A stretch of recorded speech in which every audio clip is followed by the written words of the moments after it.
What's up? What's up, Turtle? Fat Turtle? What up, man? How you feel, huh? I'm all right, man. My man, where's your energy at? He I'm busy. doing Do you hear all that stuff he doing? yeah, I'm doing like 10 things right now. I just came up here to holler at Nighters while I'm Okay. working. You sounded discouraged and broken. I'm worth about $10 million, sir. I'm not broken. I said you I can sound like promise it. I you know that. you ain't. I know you good over there, but I'm saying, you didn't sound like your usual self. You talk your shit, and you I'm know, in Colombia right now. Like be I'm yeah, I careful. just finished. What? I'm Yeah, not cause in I that part heard of about the Colombia. man. I heard about. Oh, okay, I heard about them girls set niggas up. I'm with a girl here already. I brought a girl here. Oh, you brought sand to the beach? I'm not here Yeah. to. I'm not here to. That's the thing. I'm glad you said it. Nighters, I don't mean to take over your show, but No, you good. that's why I did it because I don't think with my penis all the time. I'm here to make money, and I'm here to enjoy myself, and I don't need to walk around trying to sleep with every girl I see. Is a difference. Like I'm here to try to make some type of business relationships with the people here because I want to bring a warehouse here.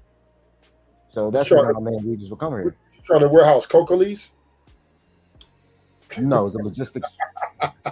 I was playing with you. Man, that's what I mean. That's why I left YouTube. Niggas ain't never take nothing serious. No, I was just No, playing a joke with you, man. no, Damn, you I ain't got no understand it. personality.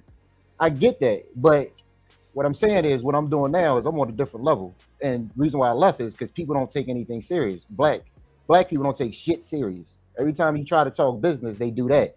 And to me, that's a way to try to discourage other people from doing something. Not you, because I know you're a Yeah, businessman, but other people. yeah, You get what I'm saying is a trap. Like yeah. even if you look in the chat now, niggas gonna troll. Like black folks ain't never fucking serious. And when I got away from that, I realized it's a whole different world that you can make a lot of money in doing this by being serious.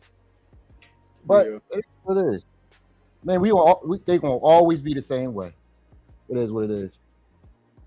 How do you even say this name right here? I guess this is Yogi Pubake.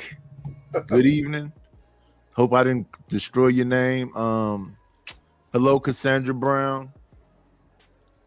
Yeah, and that's interesting because they don't really take anything serious. And the things that they take serious is like all jumbled up. I've been looking at this cat named Smart Guy the last week. He have a lot of good points, but he still got the prison mentality while saying that he don't have a prison mentality, and it's crazy because I understand what he's saying, but he'll say some stuff and contradict himself right after he say it. He talk about brothers need to be together and blah blah blah blah blah. We ain't got no banks and and then he got a man in the room saying we do got banks. We got like 7 of them. Here are where the banks. It's a bank about a block away from where we are right now.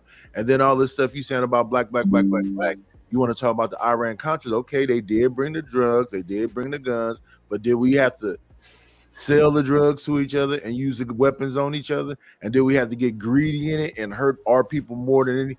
And then he just won't accept that. He said, you keep trying to create a escape for this white man. So now you banging on your brother. So you just got through saying we as a people and you talk this pro-black stuff, but then the next thing you know is drop the low. So yeah, I don't think we take anything too seriously. No, I mean, and then you look at what Umar going through right now. That shit is crazy. Like that nigga got balls of steel, like I've never seen before in my life. That Negro got something shit going on with him. But even with that kind of stuff, like we never take anything serious, man. There's always got to be, like when I first started these businesses, and I was doing it the right way, and then you would hear people say, "Oh, you ain't got to do that. You can just take this angle." And then I noticed, I said, "This is why niggas always get in trouble with the IRS, the government, and everything else because they always try to look for the easy way out or the back door instead of doing it the way the shit is written." Whoa, whoa, whoa, Because whoa, if whoa, you whoa, whoa. You said we do what? The Look black. for the easy way out. Oh, okay, okay, okay. Go ahead. so Finish. instead of doing things by the book, in order for your business to stand, what you'll try to do is take shortcuts because you will think it'll be faster or you'll get more money, and that's how you get yourself jammed up. So this whole time I'm building 2 businesses in 2 different countries. That's one thing I was learning. Like you would have people, oh, you ain't got to do that, man. Just go ahead and just take it. Like, come on, dog. And then next you know you done. Like, So- you want go ahead. Is taking shortcuts is that only exclusive to black people? But we're No. talking about black people. But we don't care about other people. That shit I is never wild to understand when me. people say that. Why do I care about what white folks do? Well, I was just And I don't know Well, that racist is- shit either. no, I'm saying he said a clarifying statement. He said we always. I think that's just the way of life. If anybody can try to take a shortcut to get to the top, that's pretty common. Let me ask you a question though. Do we have the wiggle room as other people do to do things? Yeah, we've done it. We got the wiggle room to make mistakes. Yes. No, we don't. don't You're think talking the opposite of what everybody else say. That's crazy right now to me. I Like, don't that's what I'm think, saying. I don't think we had a Everybody- wiggle room. I don't think we had a generational wealth. I don't think we had a family loyalty. I don't think we had none of it. If that Well- was here, let's talk about this for a second. I come from a family that got a lot of real estate, and all that real estate that they got is rotting. Nobody has maintained it. Well, So I when I was younger, based on what my grandmother on my mother's side attitude was with me, you're supposed to have pride in ownership, whatever it is you own. so can we agree that that's changing? People got pride in ownership now. Yeah, it's changing. It's No. people. What? So 'cause right now No. the housing market is not the best right now. So people are. I Yes, have to pride in- disagree with you. So Do you people know? are- Wait. Before you continue, do you know what makes the housing market great right now? people buying, right? No, because everybody's in debt. Mhm.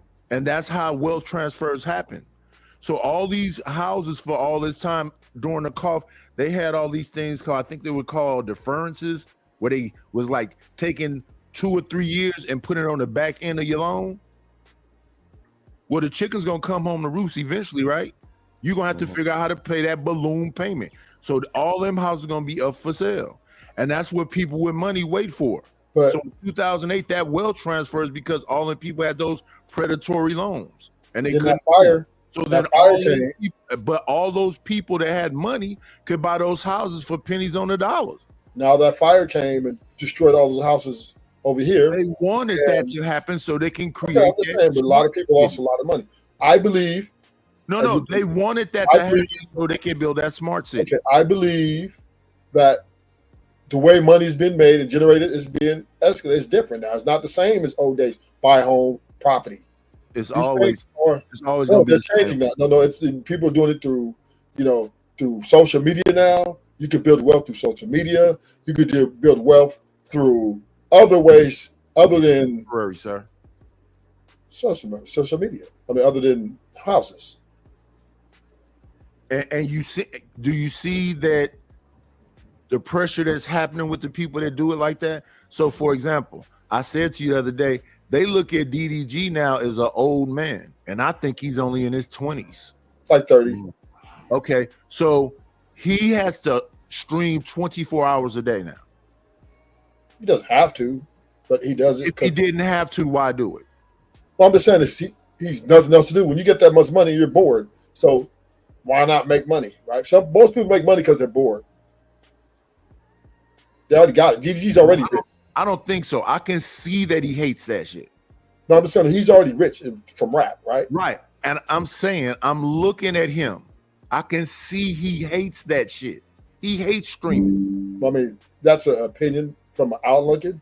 But No, the truth no. is, You look at it. Don't believe me. Well, I I see don't it. want people to believe me. You look at it. You can I look see at the distraught look on his face. I don't think. And you seeing him on cam taking fucking IVs. Okay, He's but drinking the whole time. He's smoking. He's talking to people he don't want to talk to. well, I mean, what I'm saying is he has a rap career. He can do something else. So Rap is and dead. a pretty decent rap career. So Rap is dead. no, it's not. It's still alive. But what I'm saying is this, right? I Rap believe is dead. not It as is your dead, old bro. fashioned, right? No. Um, Let's talk about that. people are I'm more evolution. in step with the new shit than young people. wealth is no I longer can get on a panel with young people, and homes. young people will Like say, that. "How does old nigga know this?" But homes are of the things of the past. Now it's other ways to generate wealth. This is 2026. Homes is not the only way. I didn't say they were the only way. I said it's the best way. But Always has been, always will be. well, it depends on how you're looking at it. No, land ownership. If I'm worth $1 billion, and I don't own a piece of land, I'm still good. I'm never going to be broke.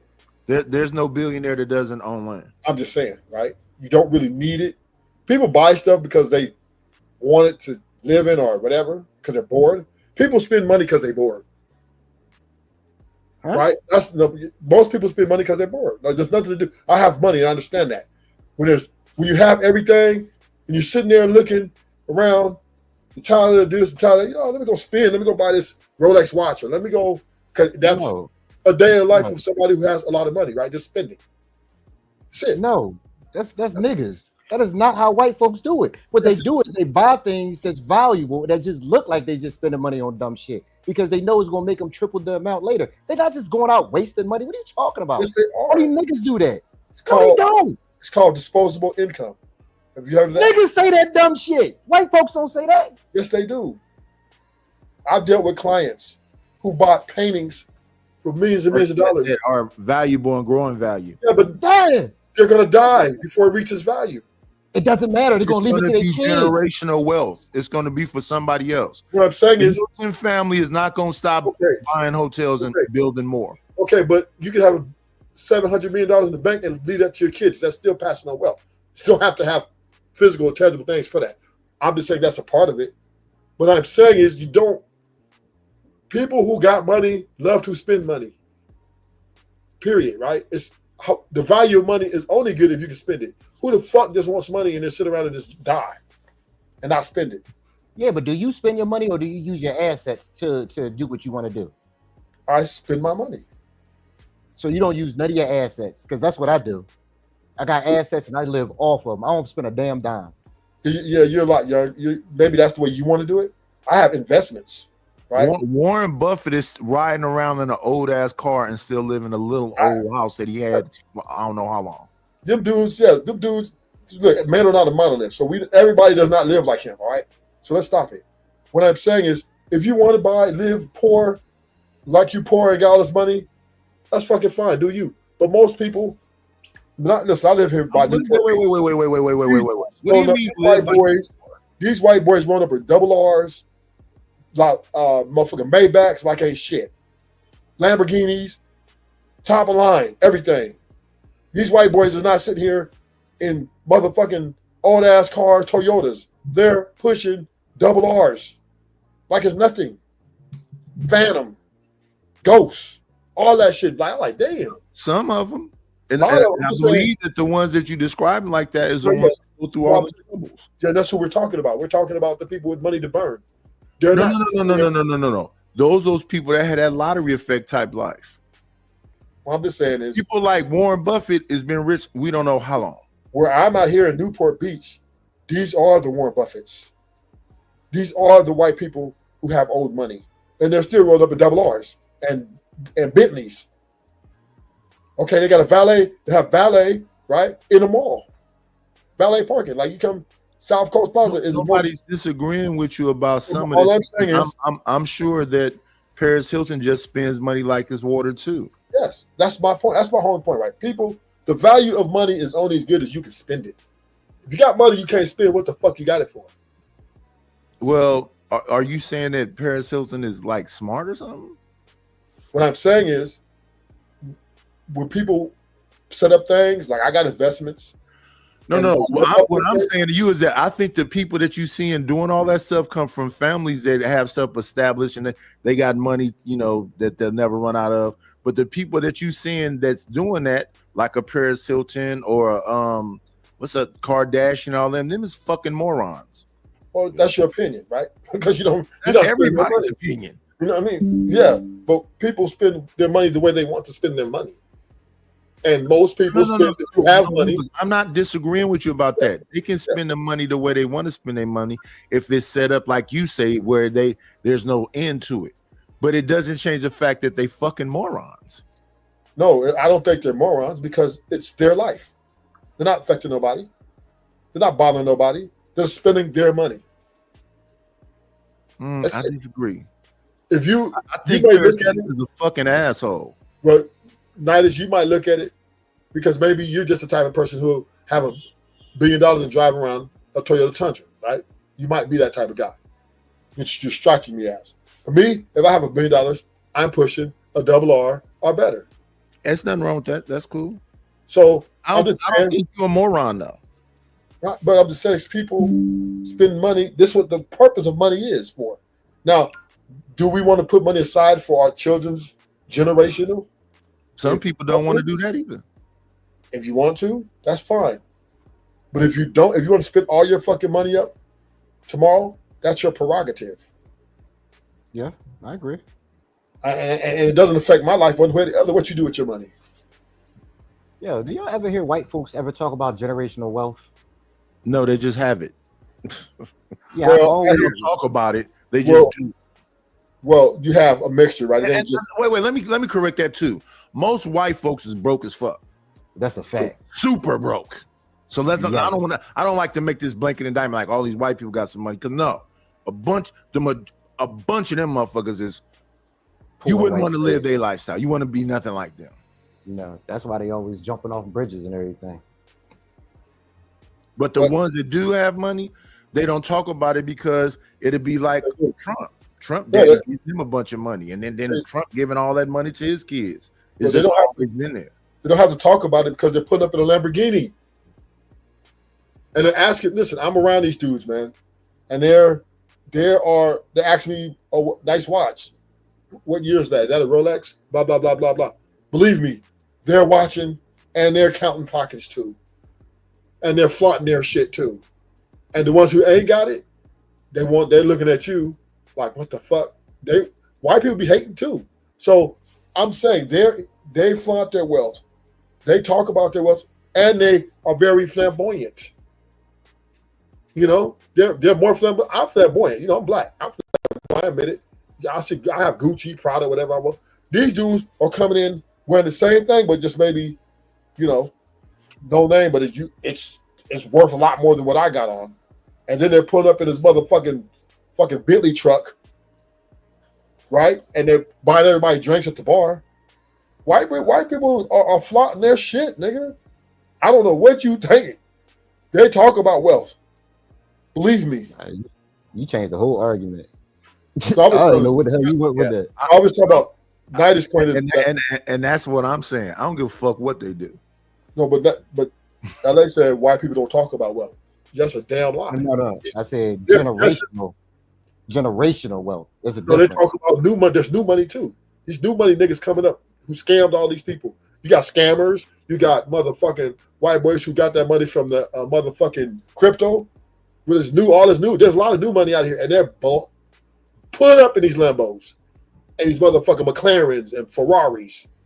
They got a BMW team, 6 of them right down the street from my house. And these guys, they're Indian. They're racing at nights.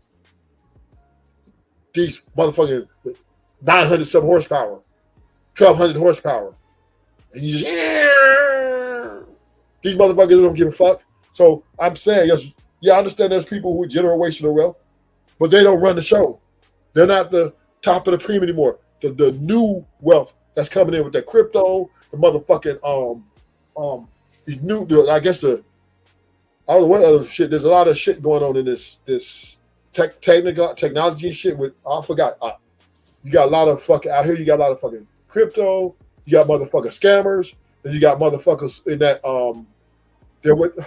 damn, why am I brain farting? But anyway, this new money is coming in strong. Don't get it fucked up. And them niggas gonna be in jail forever. That shit don't last. Hey, nobody care. They live for today, not for tomorrow. And that's the problem. And I'm glad everybody living that way. So when they go to jail, I can go buy all their shit for cheap. Yep. Yeah, but nobody wants to die. Don't get clearance. You can't take that money with you. You die I don't tomorrow, know. that money is off to somebody else. I don't know what that means, sir. That what that mean? You don't have a good time or something? That's why people spend it when they get it. Because there's no tomorrow's not promised. But you have all that money, you sit up there, you're gonna die with it, you're gonna give it to somebody else anyway. What up, Drip? So niggas is buying the best of the best thing money can buy. And this is why the word tricking don't exist up in this type of upper lifestyle. Nobody talks about that. If you do say that, motherfuckers is, you're weird, because that's broke energy. That's the way to explain it away. What's broke energy? No. That's the way a rich dude could explain it away. That's broke energy, baby. Of course she's gonna giggle because she getting your money. Yeah, trick. Yeah, it's broke energy. White men don't have and Asian men do not have a problem with paying for what they want. Period. Women, cars, houses. Shout out to them dudes. That, hey, ladies, Ruthless is letting y'all know which direction to go in, because I ain't going. Well, you ain't in this class. Even if I was in that class, why the fuck would What you gonna do with that money? Just die with it? Why the fuck would I ever? Are you gonna die with it? Oh, well, I'm not talking. See, you talking about, what are you saying right there? I'm confused. What I'm saying is, you're acting like money is just so life force that you just don't want to spend on nobody. No, that's that's what I mean? not what I'm saying at all. That's not That's what what I'm you're saying. at all. What I'm talking about is valuing yourself. Huh? You talking about money. I'm talking about individual self-worth. What the fuck? What? So I got $1 billion, if I'm a billionaire, right? I don't think I need to buy abroad. Yes, you do. No, I don't. Why would I think that? You have no choice. What do you mean I have no choice? Because once you get that much money, it's public information, and those only women going to come after you. There's those type of women. So you either die alone or take them bitches. They're going to charge you. That's the game of the game. When you're rich, it ain't gonna happen. Nidus, when you're rich, ain't no fucking way. I hear what you're saying. Yeah, it never fucking happened. I know, but I'm just saying. I'm just giving you the game of how the game is. Once you acquire wealth of any type, you're no longer revered 60-70% for your personality. That's over. You are now a walking bank account to any woman or man that you're dealing with. Motherfuckers are fucking with you because they want something from you. Right? It's just the name of the game. This is the curse of having a lot of money. This is the curse. Because people say don't leave with your wallet. But when you pull up in that double R, motherfuckers is looking, and you're like, what's that? Hey, what's up, Nidus? They want to see how they can get some of that. They ain't really liking you for real. So same with the women, right? They're doing the same thing. So this is the curse that comes with acquiring a great amount of money. Because I don't give a fuck about a motherfucker calling me poor. I don't give a fuck about somebody talking about a poor man mindset. Fuck you. That's child. But this to win women, and if you can take the shame, that's fine, right? If you can take the shame, that's fine. But no, it ain't no shame to it. What's the shame in it? Well, because a bum said something to me, I'm supposed to be shamed. Well, that's hilarious. See, now this year, the different level. Walking around with tacky dust in their titties is supposed to shame me. But you're at a different level in your life, right? You got a house, you have marriage that you've completed, your kids are all grown. So you're accomplished. Your value to yourself is, hey, I live my life. Now you can have this type of mindset. But the dudes who are coming behind you, it ain't that they're not there. Hey, I wish they would listen to me. No. I wish they would listen to me. I wish they would value themselves. I wish they would understand why I say shit like, you want to build with a woman. You don't want to be already at the finish line and let her just jump on your caboose. Because those days are over, Nidus. You're outdated. Your ways are outdated. Yeah, those outdated ways make more sense than just grabbing somebody and being this sole provider motherfucker. Well, how does that make sense? Nidus. How do you even know that? You just said it. They don't even fuck with you. They fuck with your money. Yes. And it ain't so. If that's the case, it ain't even no loyalty or nothing else. All you are is a bag. So, and this is why the young women are leaving their young men, because young men does not fit their expectations, and they're going after. Keep letting them leave. Keep letting them leave, young man. Keep letting them leave. But see, and then what I'm saying is, them young men are going to get to the bag. Or they should. They should never stop pursuing. Yeah. They should never stop pursuing greatness. And then once they get it, don't do it for no bitch though. But no, they're doing it. They're doing it for themselves, right? But once they get it, and they come up and have all these nice things, they're going to attract more women. And they're going to attract a bum. They're attracting a bum that see them as a bag. I hope they have enough within themselves to understand if somebody really mess with them or not. But not. I'm very surprised you because even back in the day, right? Yeah. The families wasn't passing their doors off to broke niggas. When you talk about sure that the 30s, like the 20s, covering, the covering, right? The father vet the daughter's husband. They still wanted their most of our culture don't have fathers. Okay, but the mother still, even if they did have fathers, they're still going to want their daughters to be with the best guy available. So like you were talking about vetting. A lot of dudes didn't get vetted. Yeah, but what I'm saying is I'm talking about further back then. I'm talking about when they did have it. Okay. They still was the guy with the most resources getting the best bitches. Right? Because the father and the mother was like, hey, if we're going to pass our daughter off, you can't be poor and broke. So this has always been a standard. So that does nothing change. It's just now the women have more say in who they get. That's the only thing that's changed. Do they really? Now, I mean, yeah, they basically picked the winner. At least try to. I think people are delusional and they lie to themselves. So when they talk about all these women that's so independent and they don't need nobody, that's a fucking lie. Most of these people got mental issues and they broke. Let's just keep it 1,000. All this shit about everybody getting to a bag, that's a fucking lie. And they lazy. They ain't even trying to get to a bag. They trying to get to a sucker that'll trick on them. And they sharing clothes with their girlfriends they all live in the same house with. And they can't cook, probably can't even fuck right. Let's be honest. And you gonna go break bread and give her some money? No etiquette, no class, no sophistication, not seductive. Well, you gonna go give that some money? I'm just looking at folks, and I'm looking at how they move and how they talk and what they be around. A lot of these motherfuckers might be lining you up. You gonna get at some money?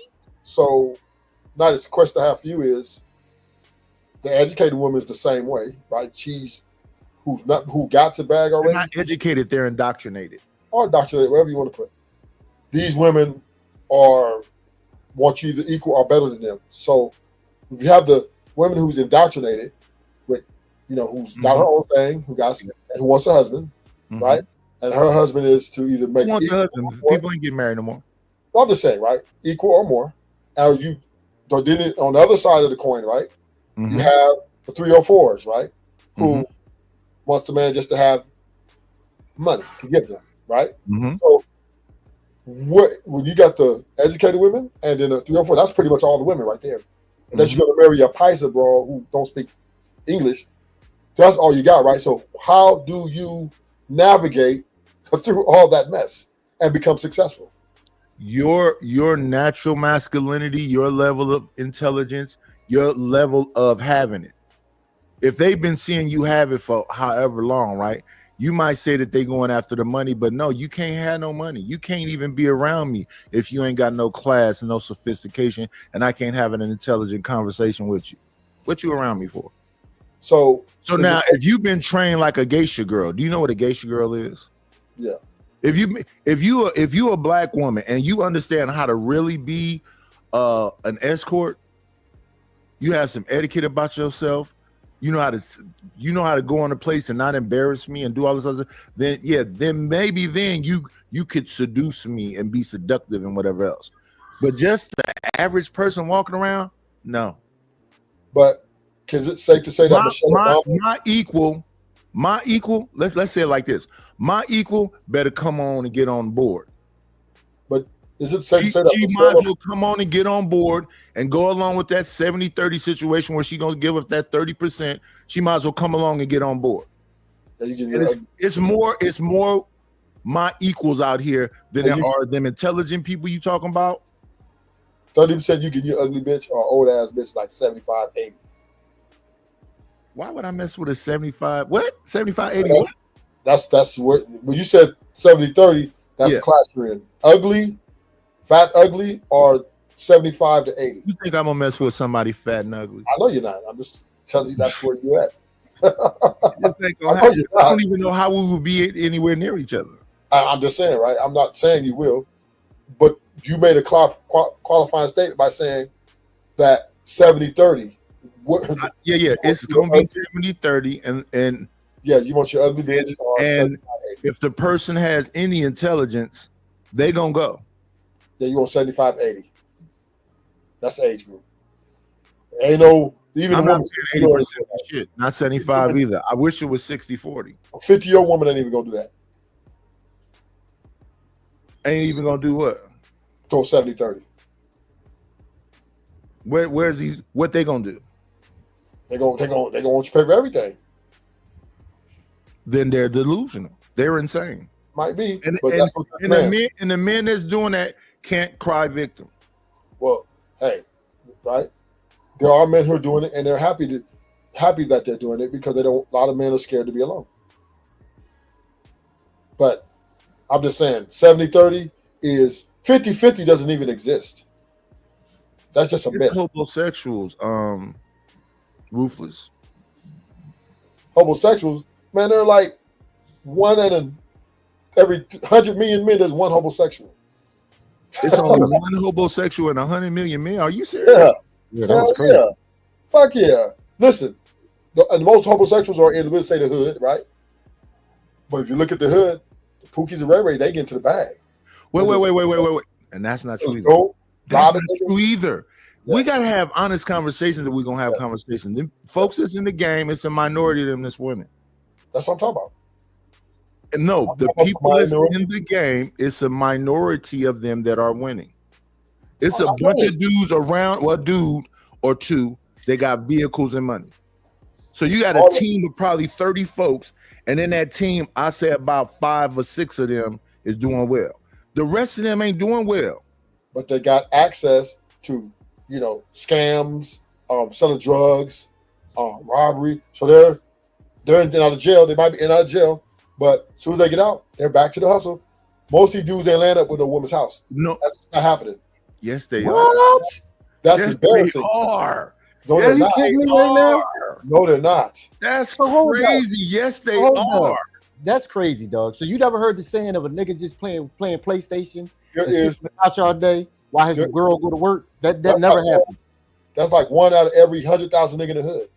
That is definitely That's not true. crazy. That's wild that you saying that. I'm trying to tell you. Sir, you cannot believe that. You're trolling. That's not my I'm, lived reality. and I'm gonna My prove it to you lived guys right now. reality is that's most I'm gonna dudes. prove it to you. I'm gonna prove it to you right now. Right? Right Furthermore, off the top of my head, Section I 8 can women, think of 8 niggas. Section 8 women aren't allowed to have men in the house, right? Somebody's always inspected. So and then two, That's most women, right, are living with their parents.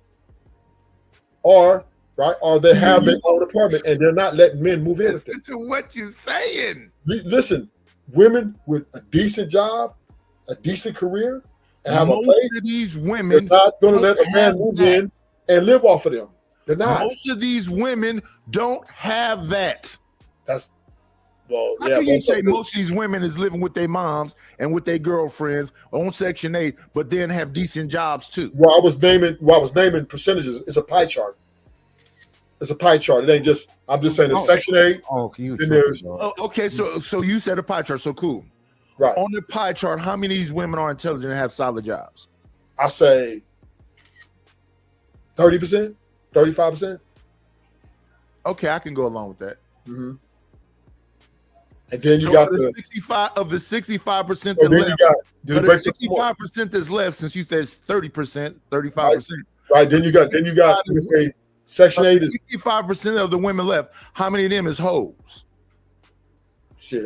100% of them hoes. I'm just breaking down the pie chart in position, right? So if you're not a nurse and above that in financial stability, you broke. So well, I'm just saying. So you got the. So you're saying that 65% of these women is wandering around here broke. So but different. There's different nuances to it though, right? Yeah, I'm listening. So you have the women who live with their parents who got like a basic job. They're around 15%, right? Okay. Then you have the Section 8. So ruthless. I know so many of them that's living with their moms and they getting old as fuck and still dating dumb morons. But go ahead. And then, I got cousins that's in them late ages doing that shit. And I just look at them like they crazy. But hey, you got your sexual liberation. You got your autonomy. That shit's getting old. And then you got your Section 8 babies, right? Passing on. They're about 5% of the, a little more. Let's say a little more. Let's say 8%, right? And then, so that's 35, 15, and 8, right? Yeah. Then you got 42. You got the Shaniquas, the Keishas, who these girls, they get a lot involved in a lot of like scams, and they I guess they would fall under. They live with their moms, so I can't count them. They live with their moms, and they're just with these other guys, and fucking all these guys. So no. So after that, after them breakdowns, everything else is these women that get educated, they're going to college, or they're not. Yes, black women are number one road in college. I don't want to say this is just women. I want to say our community. No, we're talking about you. No, I'm just talking about we're talking about the women right now, right? Yeah. But okay, so let's keep it on them. They're not going to college. Yeah, black women are number one road in college. They're trying to figure out some kind of lazy shit to do. So maybe they may be doing hair. Maybe they may be. You got it wrong now. Black women are the number one road in college, even over the white guys. I'm not disagreeing with you there, but they getting I hate to say this, but they getting bullshit degrees and they're not coming on. I'm not disputing that. But what I'm saying is, the rest of the percent of that pie chart goes to college, and whether they're gonna become something, I don't know, right? But we're talking about this is why I know a lot of people that's been to college. They got some bullshit degree, and they come out doing some kind of average job. All they did was wasted time going to college. So once again, right, the homosexuals don't have no place to go, but other than the Section 8 mamas, which that's rare, right? Because they sell dope out the house probably. Mostly sell dope, but the Section 8 people be on that shit. I disagree with that too. But other than that, homosexual guys are less than 1% of the ghetto. That is definitely not true. I don't know why you're saying that. And I disagree that they go into all Section 8 houses. Listen, if Section 8 is only listen. You publicly we seen the dude, what's the dude name? The green-eyed light-skinned dude that came out and married an heiress. The prison bay, whatever his name. Oh, yeah. Then he divorced her. So that's not a rare thing. We saw on the Housewives that the lawyer lady was married to a dude out the pen. Why did she marry him? His aesthetics. So it's nurses messing with dudes because the way they built and look. And them dudes is not getting to no bag. And they probably gonna be back and forth to jail. You're speculating now. No, I'm talking about shit Jeremy Meeks. I'm talking about shit I'm physically looking at. Yeah, okay, so once again, I'm not saying it doesn't exist. I'm saying that these niggas you say can't get nothing but a Section 8 woman is getting lawyers and fucking nurses and women. They don't go down. They may be dating older women, so he might be 30 and that woman is 40 something, but she's stable. But we're talking about homosexuals. That's what we're talking about. If he's broke and just buff, that's a broke dude. But he has a partner. He's a homosexual. No, he's not. Homosexual is one who leans on the woman to live off of them. They leech off women. If you broke and you living with this woman that's a nurse or working for the government, all this other stuff, and you ain't got no money, that's not a homosexual. That's what I'm saying. This is what I'm talking about, right? So I'm saying that's less than 1% of the whole hood. I can think of 8 of them in my head. So I'm gonna break it down. I'm gonna break it down, and you're gonna clearly see that I'm right. So most niggas in the hood are hustlers who are not average, right? And they have a very long extended jail life, or they're dead, right? So they're very short lived. Yes. Right. So the homosexual are typically niggas who they got a job at Mickey D's. They're from job to job. No.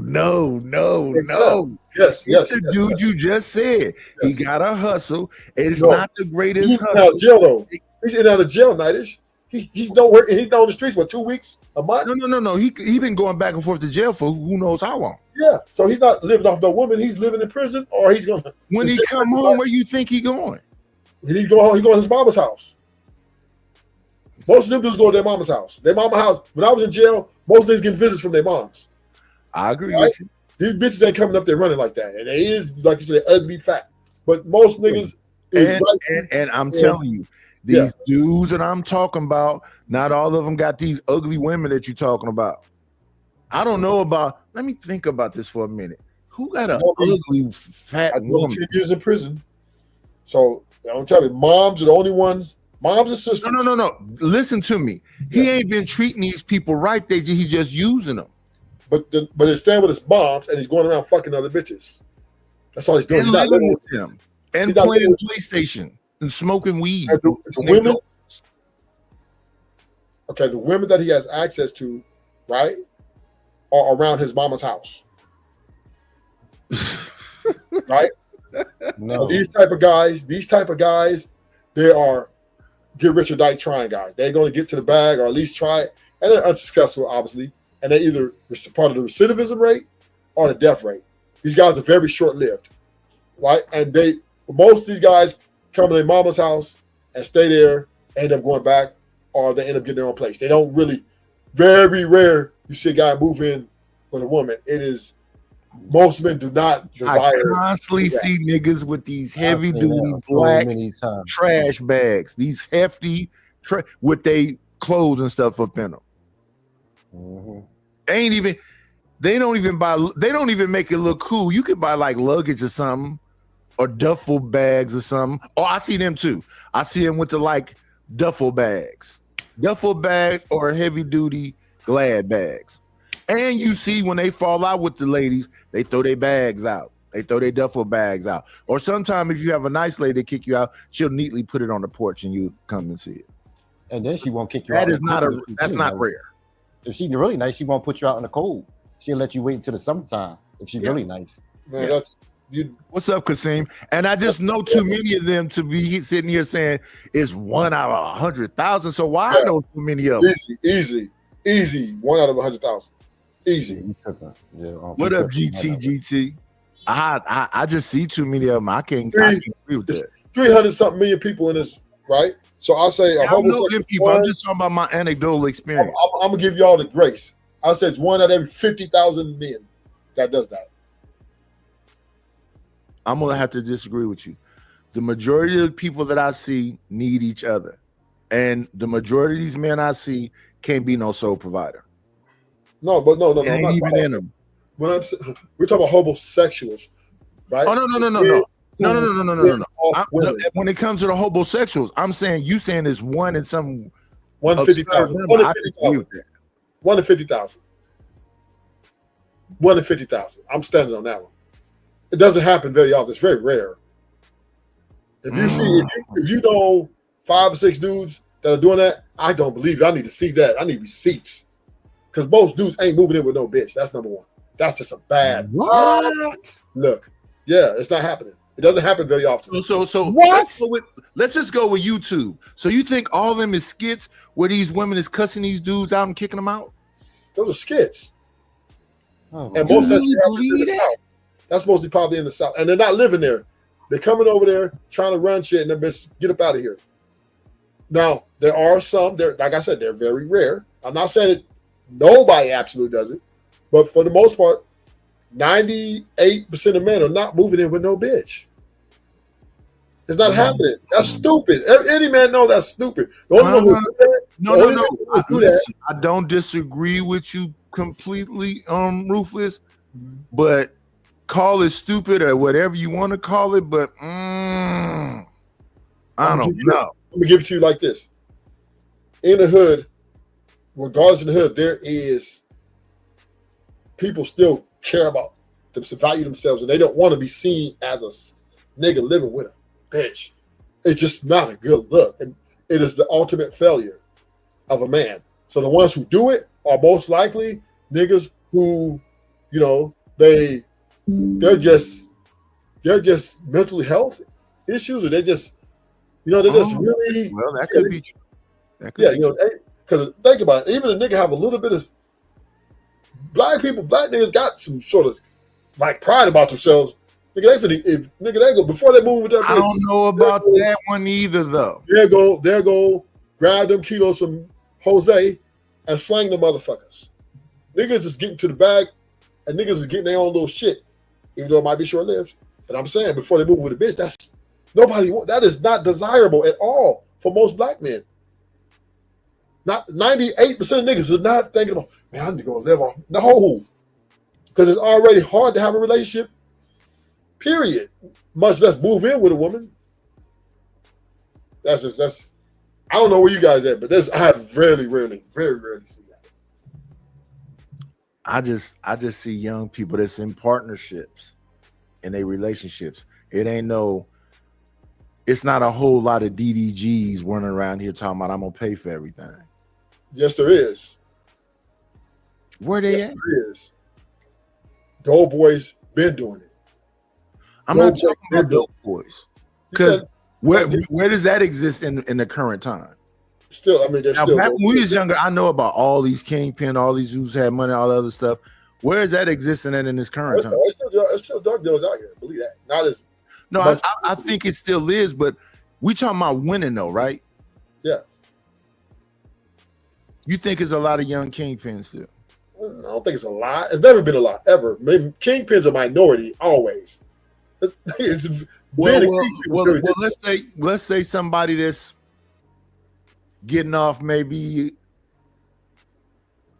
a QP every week. You think there's a lot of them around? Yeah. A lot of them? A lot of ounce movers. A lot of because ounce movers ain't gonna do it, I don't think. Yeah, we can move 2 ounces a day, man. You winning. That's what, a band? Yeah, but you re-upping and what you really making out of a zip? Maybe the only problem. Listen, only problem with drug game is the direct sales. You go to jail a lot, so your money, and then there's a lot of competition. But the average drug dealer, even this day, can still move two double ups a day, no problem. Of what? People using everything now. Take out somebody's medicine cabinet. He can move 2 ounces a day. That's a bad day. Because drug users are still buying drugs. Somebody sell it to him.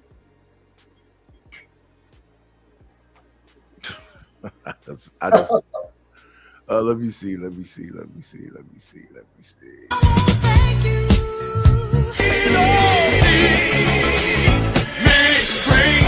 Got me a couple of dollars. Guess what I'm gonna do? Shout out to No Chaser for the $2.99. Thank you for the $2.99 super sticker. I appreciate it.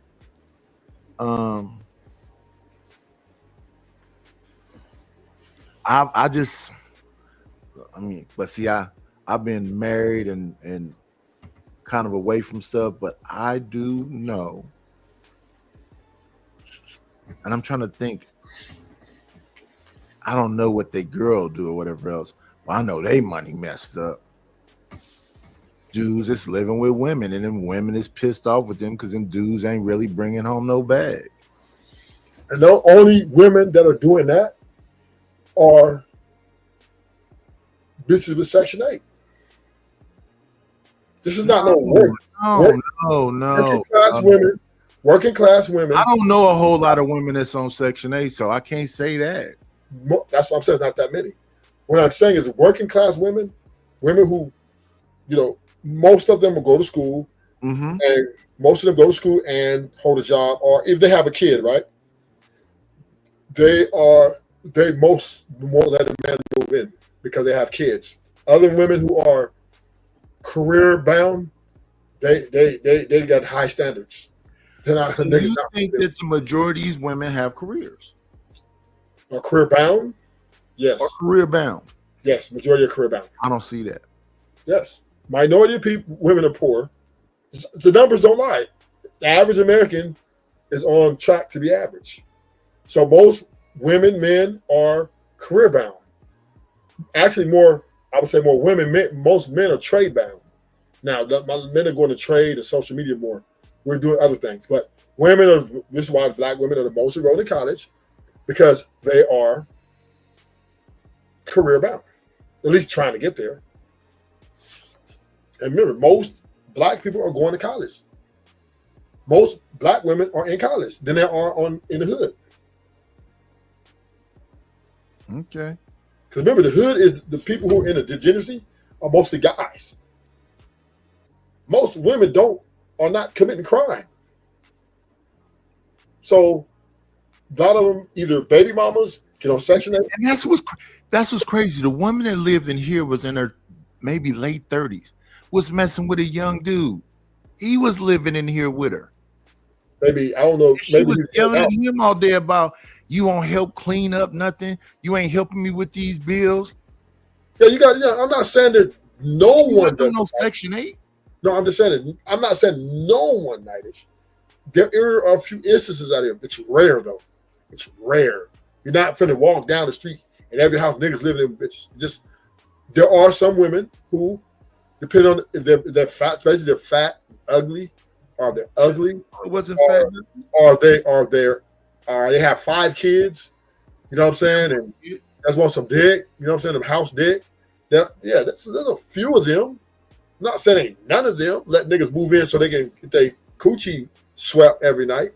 But this is rare for men because most men, 98% of men, want to be looked at as economically efficient. So with no bitch, that's just a nigga moving with a bitch is like giving up on life.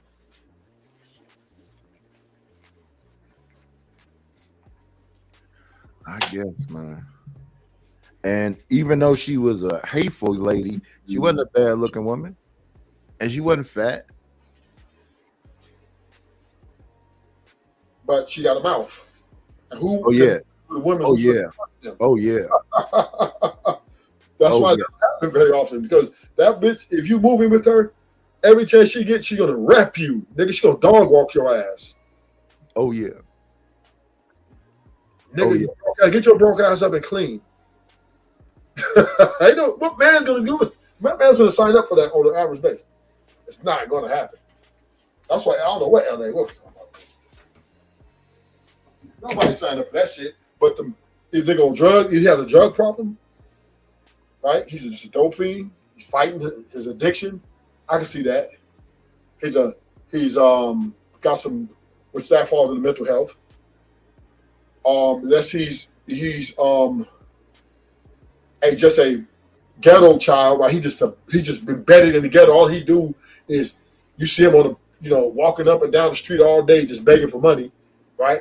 And this nigga always in the gym shooting. Right? These guys are not the minority. I mean, the majority. And most women don't want these niggas. Oh yeah. I didn't say there was a majority. I'm just saying they're not 1 in a million or 1 in 50,000. I said 1 in 50. I say 1 in 50,000. I'm being nice. I think 100,000 is suitable. You gotta think there's a lot of people in this. 300 million people, and I say I'm just taking an estimated guess in every hood, which is the minority. There's about 1 or 2 homosexuals. I don't know about that. Most niggas will live with their mama before they live with another bitch.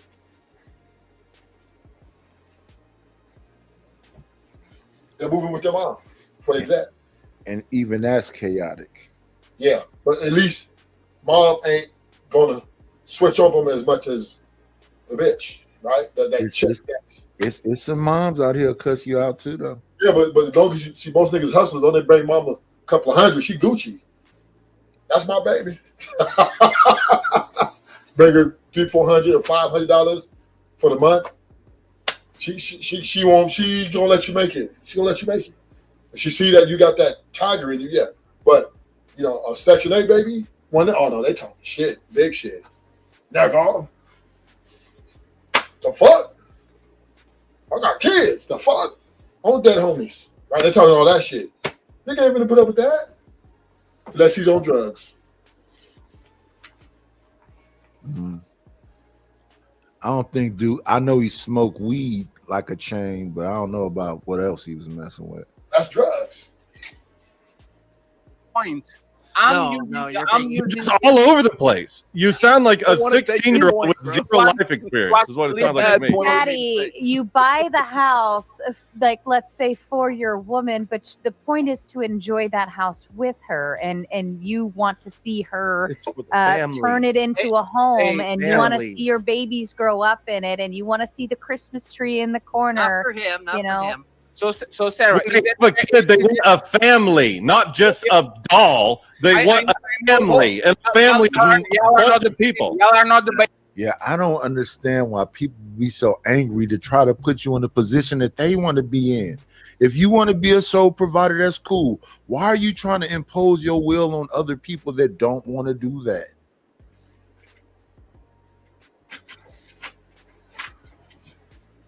It's wild.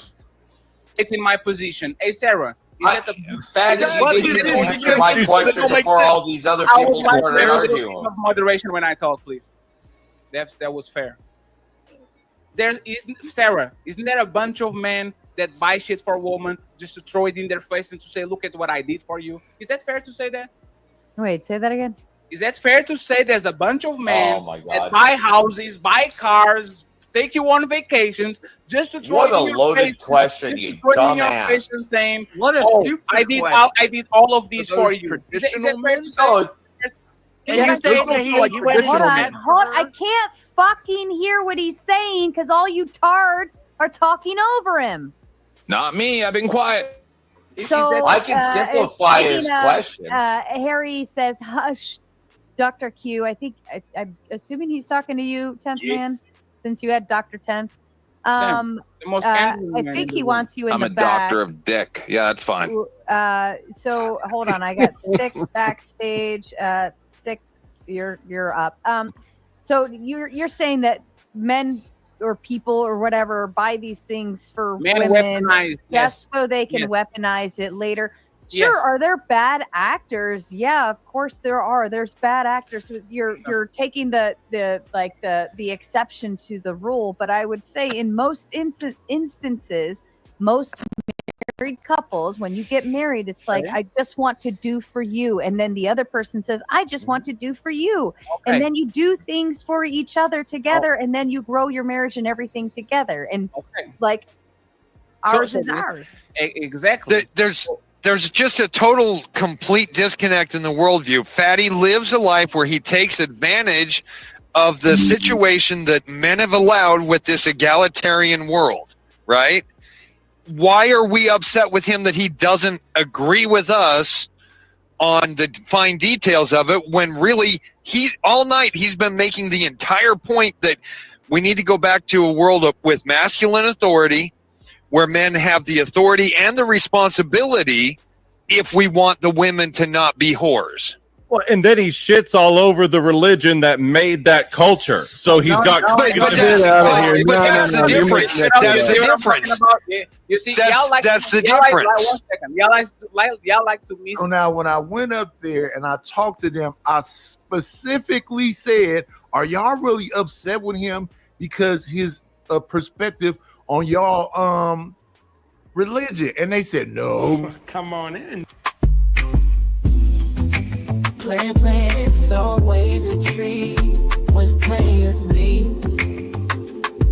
Church. Good evening. Hi.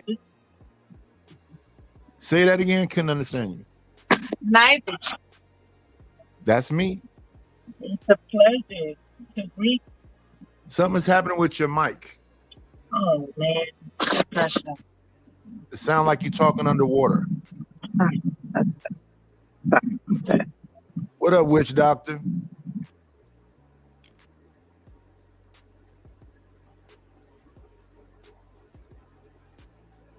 Characterize all my positions. I No, believe, just I, quoting believe, you. I believe on the nuclear family. I believe the best way to raise kids is with two parents and make sure that you are under the same all. Where did you get that from? Where'd you get that fucking They already has created more slow I know, and question. I'm done letting you run from this shit, dude. It's been annoying as fuck all fucking night. Where do you get that mentality from? The nuclear family, a man and a woman. Who came up with that shit, dumbass? Sir, if you actually know about history, right? People Can you pause it, Nightish? practice agriculture for the last 10,000 years. And I think this is the point they have against Fatty's argument. The nuclear family being the best way to rebuild or to restructure society is a fallacy, right? It's a new thing. I think the best situation is a community of like-minded people. So I know that you're not going, when you have my young daughter around you, grape her or molest her.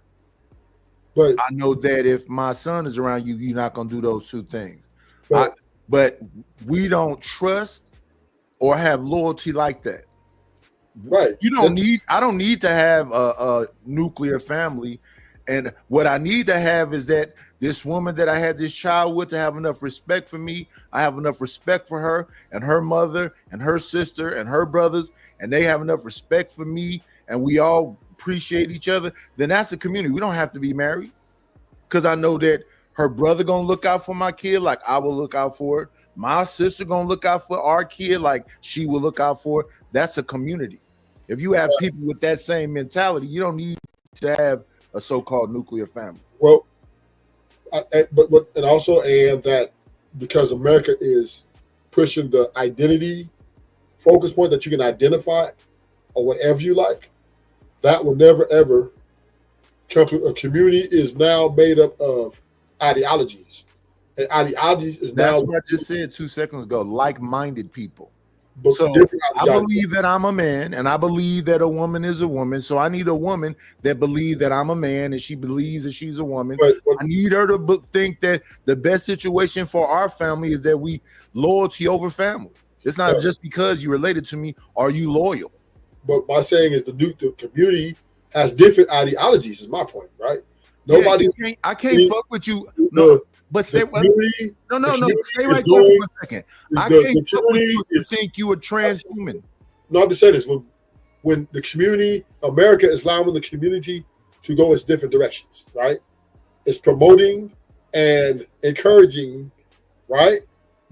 That you can be all you can be in your world, and nobody has a right to judge. So therefore, because these ideologies are changing, because it was like the old days, pretty much everybody, had the same go to work, come home. That was the old way of doing things, which was more effective. But now you got these women are identifying as men, men identifying as women. I don't and fuck you with got, that. you got all these different ideologies now. Nobody likes each other. Listen what I'm saying to you, Rufus. I don't fuck with that. Do you fuck with it? No. Right. But So I'm talking saying- about having like-minded people work together and function together. They fuck with each other on that whatever that insanity they talking about, right? No. You don't think that the people that think they can be whatever they want to be fuck with each other? They're divided too, right? Because they are split. Right. So here's my thing. This is what I do, Rufus. Things that are bigger than me, I don't concern myself with. That's why when we were talking earlier, and when I be up here talking about black people, it's not that I'm just trying to go off on black women. It's not that I'm just trying to go off on black men. I'm black. I don't give a fuck about what nobody else is doing. Do I dislike them? No. Am I racist? No. My neighbors on both sides of me is Mexicans. I speak to them every time I see them. Good morning. Actually have conversations with them. Because I grew up in communities where people talk to each other. Yeah, I but don't have no bad relationship. Even the neighbors across the street. But can we be honest? Anybody I'm seeing every day because I'm in this community, I'm speaking to. Can we be honest that Mama was fucking the milkman? And other I guys. don't give a fuck if Mama fucked the milkman if she made me dinner every night. Well, but this is what caused the family to divide. Do you right? understand what I'm saying? I don't give a fuck who my mother fucked. My last name is different than my little brother's last name. My bigger brother got a different last name. My sister got a different last name. I don't give a fuck if my mama was a hoe when I was younger. She fed me. I'm a grown man now. But we're talking about the community, right? And that's what's wrong with the community. They think they're better than somebody else. The community is growing further apart because everybody has different beliefs. Why do you give a fuck about people that don't think like you? What I'm saying is when you're out here. Wait. Stay here for a second. A lot of motherfuckers get angry and want to fight and shoot and do all this other shit because they in other people's business. That's bitch made. Don't get me wrong. I know you can delete me, but why do you give a fuck about what that other, even if she's sucking dick and you see her, why do you give a fuck if she's a hoe or not? For the same reason you think you call men weak if they let a woman run over. Right? Why do we care? Do you understand why that's a problem? Yeah. Because we learn to mind our own business. Learn to mind their own business. One second. No same men will be in your face talking to you about being a man. You don't run your house. So when you don't run your house, your kids is wayward, your wife is wayward. You ain't doing nothing to keep this community solid. But I don't want to be a leader just to be a leader. I want to be a leader to keep some kind of standards in my community. I'm just saying, I don't want to fuck over my wife because I don't want my daughter fucked over. I don't want my sister fucked over. But Americans have given the keys to the police officers and to the government to have these. This is who they're in the bed with, right? This is who they lean on. So this is no longer a community-based lifestyle, right? It's leave me alone. You fuck with me, I'm calling the cops on you. I ain't got no problem with that because why would so the community is no longer a community of socialism. I don't have any interaction with cops. Community of every man for themselves, and that's what it is. And that's okay because who does that hurt? Well, what it does hurt is to help raise that kid, right? Now nobody gives a fuck about your kid. We don't want to handle your kid because I don't want your kid lying on me. Why did it get there?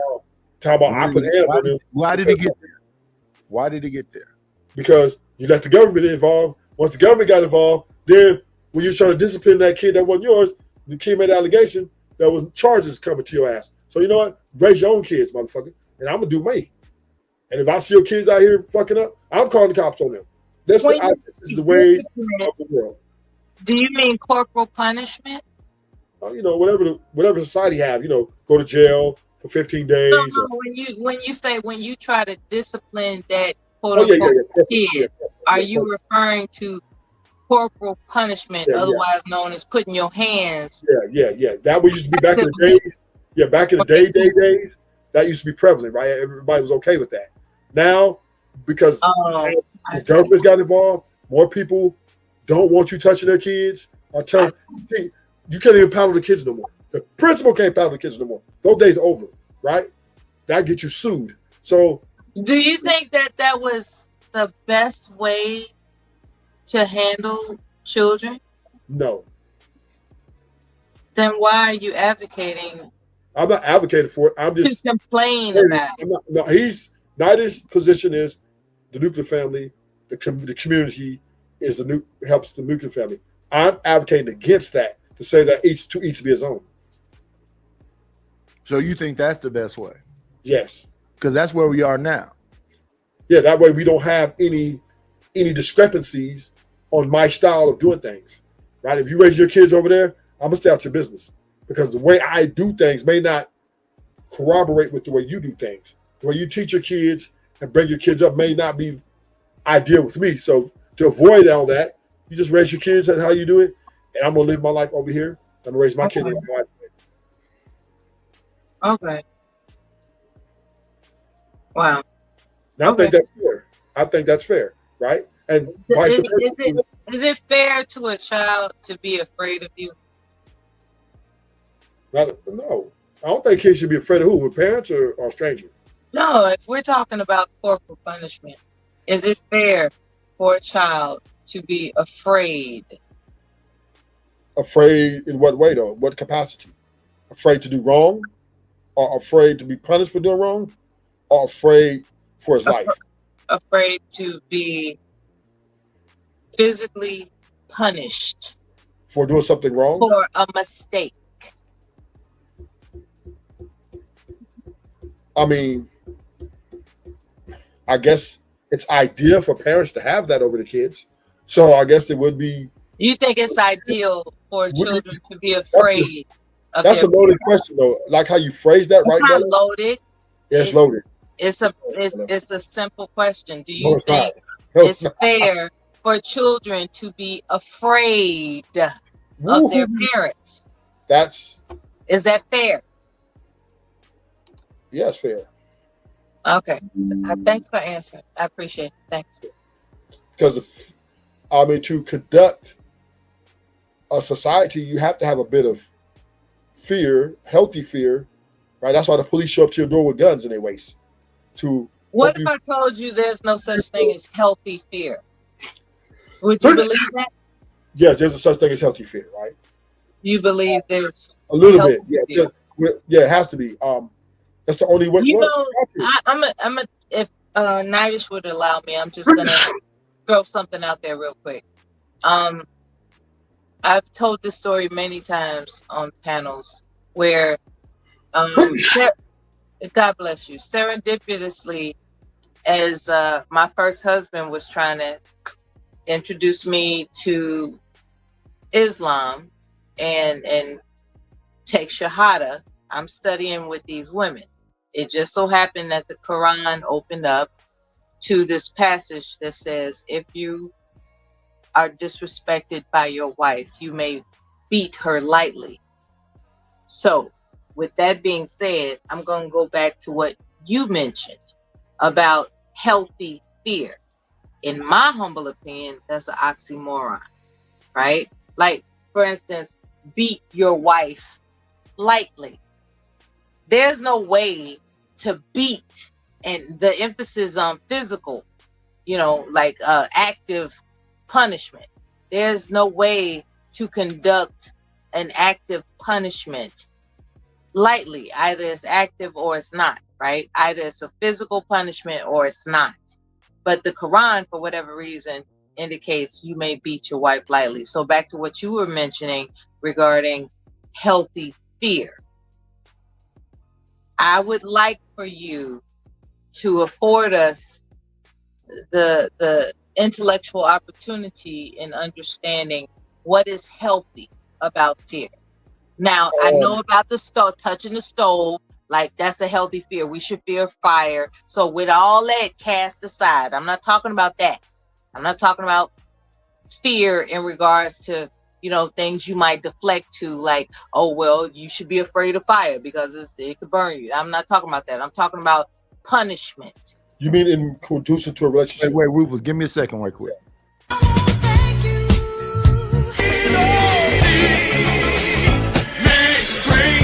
Got me a couple of dollars. Guess what I'm gonna do? Planet Fitness, $5. Weir got soft. I think he meant weave got soft and lazy at parenting. That's why these kids are smart with no common sense and survival skills. They can't perform basic life skills. One second. Yeah. One second.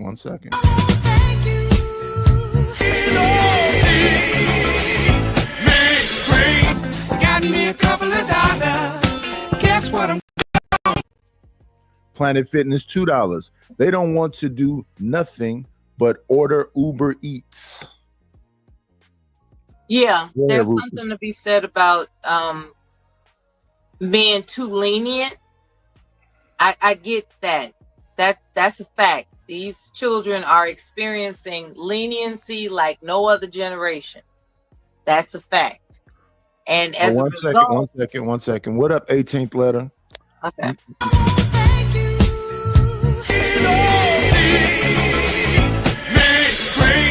Got me a couple of dollars. Guess what I'm gonna do? Planet Fitness, $2. Weak parents giving out participation trophies. Yeah, I believe in healthy competition. I believe in that. But So- healthy fear, I was just wondering if he could Well, unpack how fear is healthy. Absent being injured. okay. So I can't unpack it like this. It's the way our society is ran. It is how governments are formed. It is how structure is enforced, right? It's how the laws are enforced. Laws are enforced by what? A sense of fear, right? Everything around us, and then we get into the parenting part, is where it gets a little touchy, right? And what I mean by healthy fear is for a parent to be, I guess, a effective parent, they want their kid that do have some sort of fear, like the mother yells and cusses them out and slaps the kid, because if the kid doesn't listen, she acts in a way because she wants to instill some sort of fear. If you fuck up and this or do what I don't tell you to do, there's consequences. And she wants the kid to fear these things so that the kid will comply to whatever her house rules is or whatever her life rules is. Why it is living with her. Now, let's take it to the boyfriend, girlfriend thing, right? Or wife, husband. Healthy fear, right, would be most women use, I'ma leave you. Or what you want, another nigga will, right? Meaning the woman wants to imply a little bit of fear to the man that if you don't do what I say or make me happy, I will go get someone to take your place. Vice versa, the man wants a little healthy fear to have his house in order. Meaning, if you don't listen to me, I'm gonna leave you. I'm gonna cut you off financially. And he wants his woman to fear that a little bit, not shaking and trembling, but more like, damn, if I don't do my part, he's gonna cut me off, and then I have to get out here and struggle. This is idea to run any house. Now, yeah, that's what I would be considered healthy fear, right? Just a little bit. There's a little bit of consequences, fear of consequences, if you do things that can mess up a good thing. Okay, consequences and repercussion is adjacent to healthy. Like, it's healthy to have a sense of consequences and repercussions. Yes. Oh, okay. Yes, and not your kids will run over you, right? Nobody wants their kid. If you're just so nice to your kids, and you say to your kids, right, because you want to be nice to them and just give them love after they done broke your $500 chair, oh, baby, don't worry about it. No, I'm just trying to understand how you think.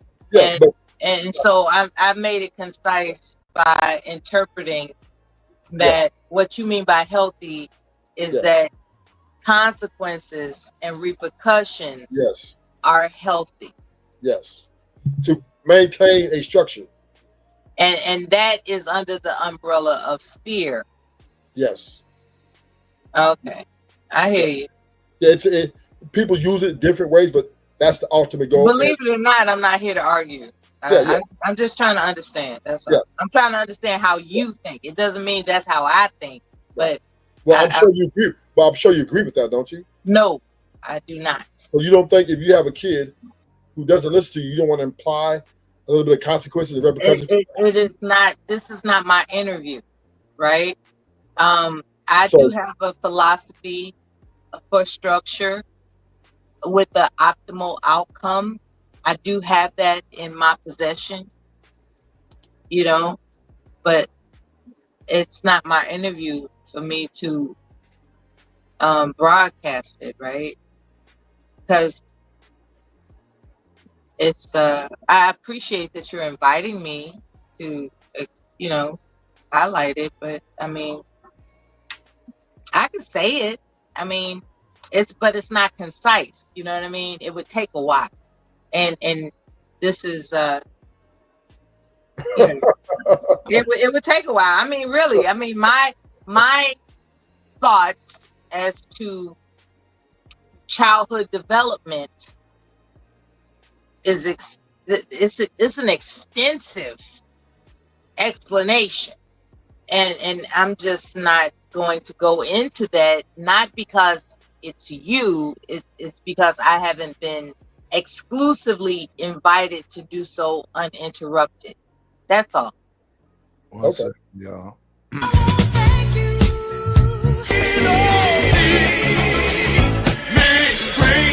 Got me a couple of dollars. Guess what I'm gonna do?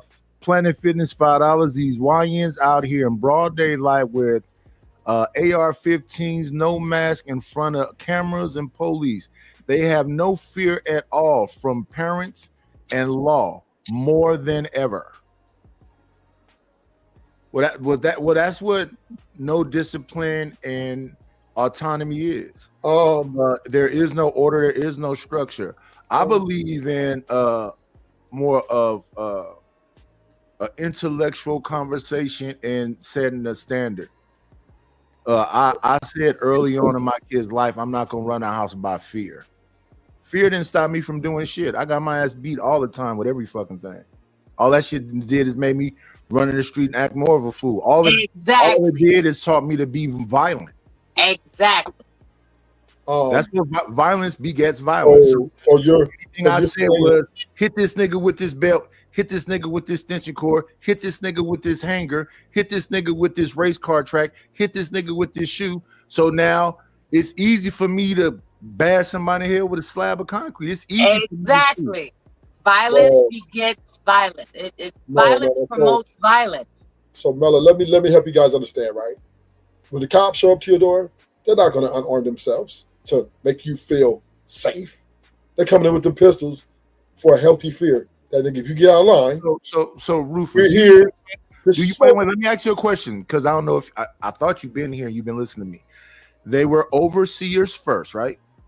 Yeah. And then they became officers. Okay.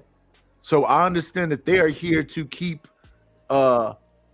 certain people in check. They're not here to protect and serve us. Okay. I understand that. That's why I try not to interact with them. Now, when it comes to my children, I'm going to set an example. I'm going to have conversation with them. And my discipline may be, I'm finna take that game away from you. You're not finna have this phone. You're not finna leave it out. You said the same thing I'm saying there. No, I thought what she was talking about corporal punishment. No, I didn't. You didn't listen to what I said. No, she was talking about corporal punishment. Yeah, but I broke it down. You literally said that you believe in corporal punishment. No, I broke it down to you. I literally said the things that can be considered consequences for leaving someone for their actions are taken. I said that. I just said nothing about no corporal punishment. Let me say this though before y'all get into it. Wow. I would be more concerned with my kids disappointing me than my kids fearing me. Well, that's even worse. Even my sons got big than a motherfucker, lift weights every day, play football. One went to the Marines, one went to the Army. They probably could beat the hell out of me. But I hope, and I said this and it, because there came a time when they got older and they, got do what boys do. They wanted to get in my face. But I didn't want to do what men typically do, what I was seeing a lot online with these grown-ass men is punching their sons in the chest and beating on their sons like they strangers. When my son used to say little weird shit to me, I used to say, like he used to say, one of them. The other one is a little bit more reserved, but one of them said to me, I'm mad at them. I say, I'm black, nigga. I've been on this planet longer than you. You think I'm not angry? Let me help you out, young man. You a black man. Don't lead with anger. Don't ever lead with your emotions. That's insanity. Okay, but I'm saying, I broke it all the way down. Obviously, neither one of you were listening.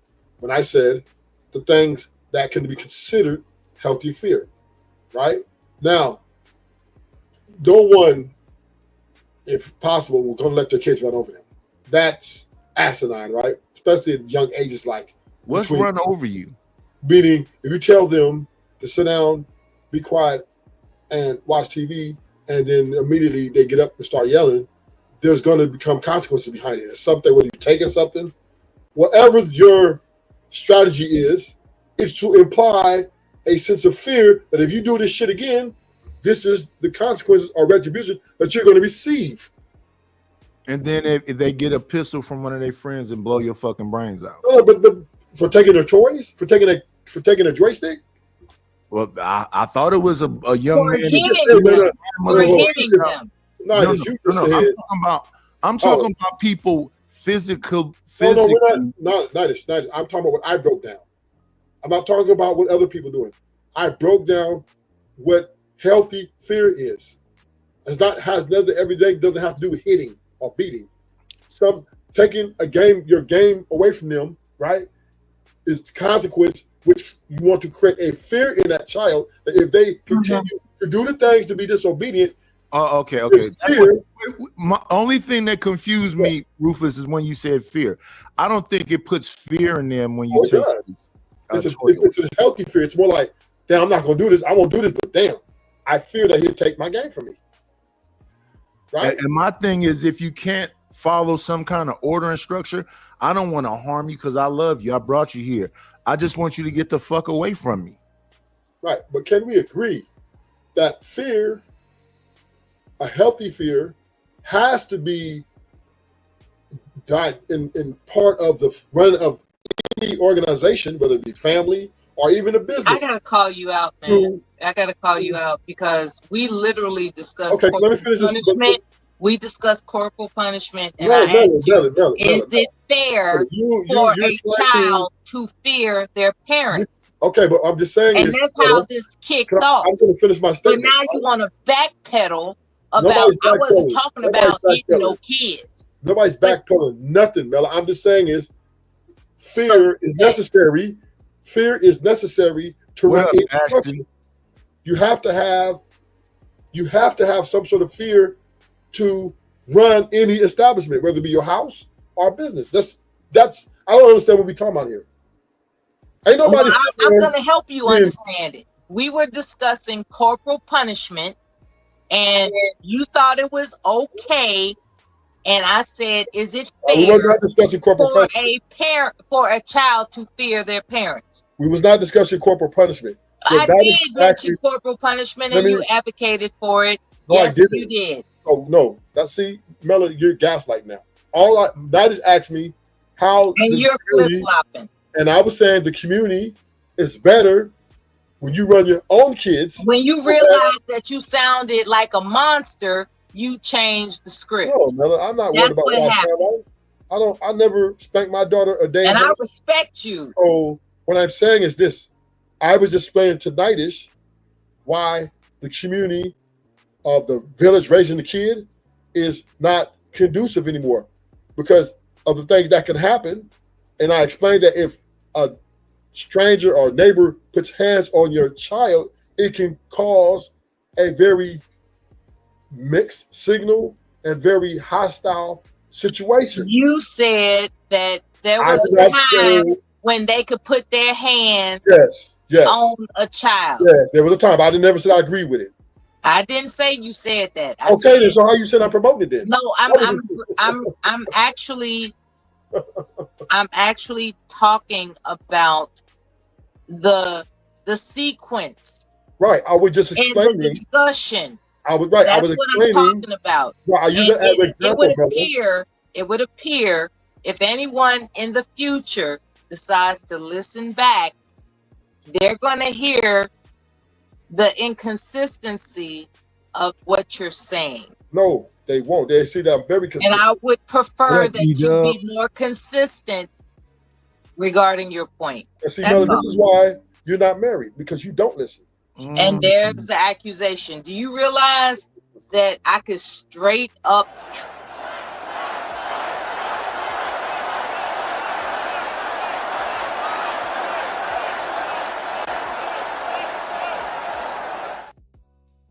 And there's the false accusation. You have no idea what my reality is about. You are backed in a corner because you're confused as an individual, not just a man, an individual. You're backed in the corner and you want to come out glove swinging talking about I'm not married. You have no idea what my reality is, first of all. Second of all, you did backpedal. That's a fact. And we're just trying to get to the bottom of whether or not you can make up your mind for a change. That's it. I don't have any resentment towards you. I apologize if I have a commanding voice, but it demands the truth. And you fool yourself on a regular basis. And quite frankly, it's exhausting. Period. Thanks for listening. That voice sounds like you flirting to me. I don't know. Maybe it's just me.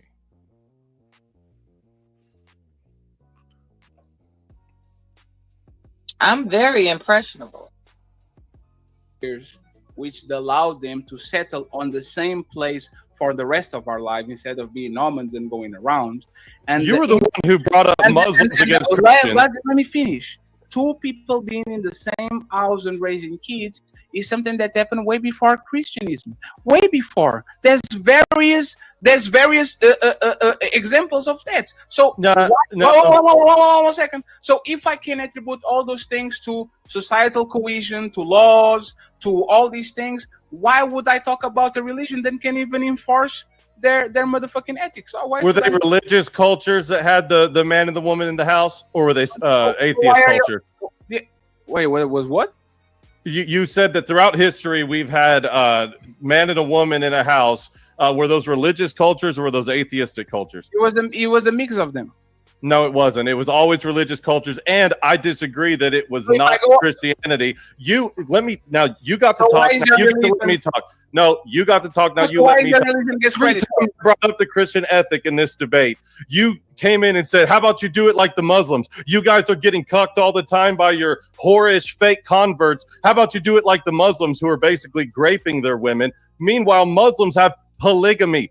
The two-parent household, man and a woman, is unequivocally a Christian position, and you trying to deny that by some weird ass pagan culture that probably did a whole bunch of other atrocities is retarded.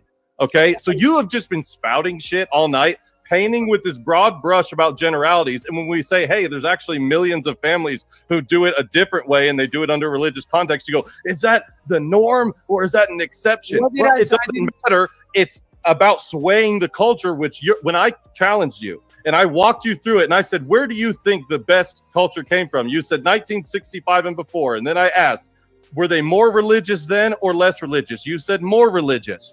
Okay. And now then in the next breath, you'll shit all over Christianity and make fun of our priests, make fun of our God, when the exact paradigm that you're arguing for in a prescriptive way for what you're saying the problem is Christianity, bro. So make up your fucking mind. No, I'm not. No, I'm not. Religion, I literally said this when we were talking with Sarah. Religion was one of the things that got women to do what they needed to do.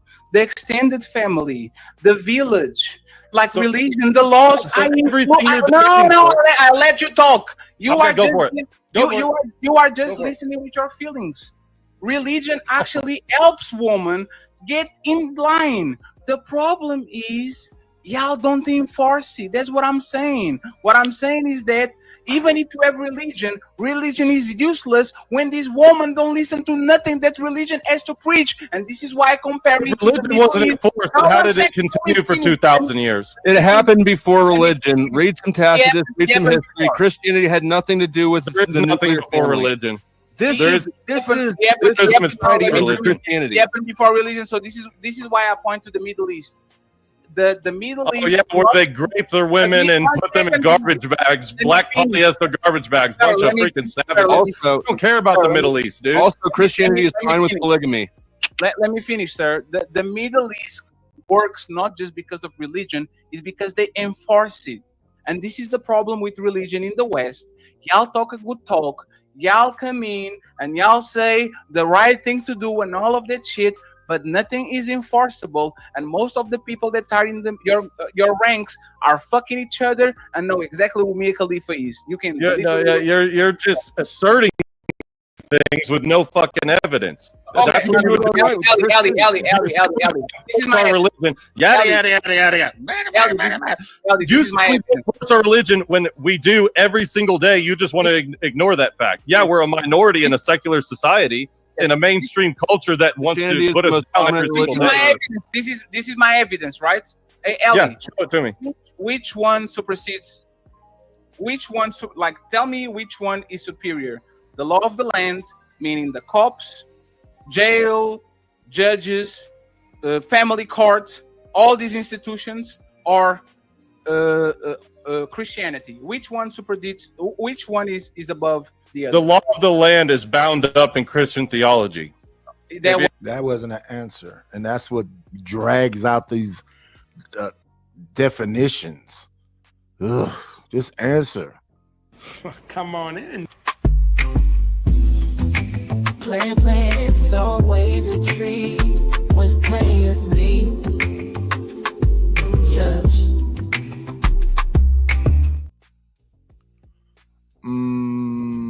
Let me see. What's up with your Lord ADS? What up, Brother Nightish? Good evening, Nella. Same to you. I was behind doing something else and missed something. Let's see. Okay, I read that. What did you think about the clip he just showed? Who's all watching? 40 people.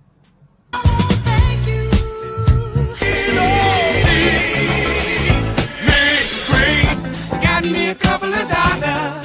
Guess what I'm gonna do? Planet Fitness, $5. This is where Mela starts out nice, saying, "I'm just asking a question, no judgment." Then proceeds to judge, sound irritated, and starts BS every time. Well, I'm glad you paid for it.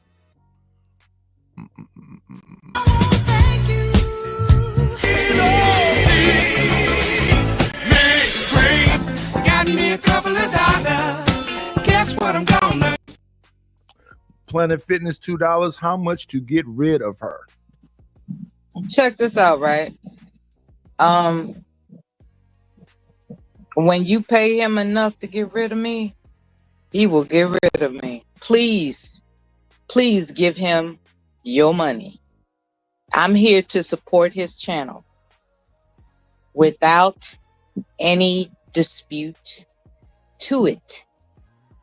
Okay, Nightish and I, we've had our differences, but check this out. I like him.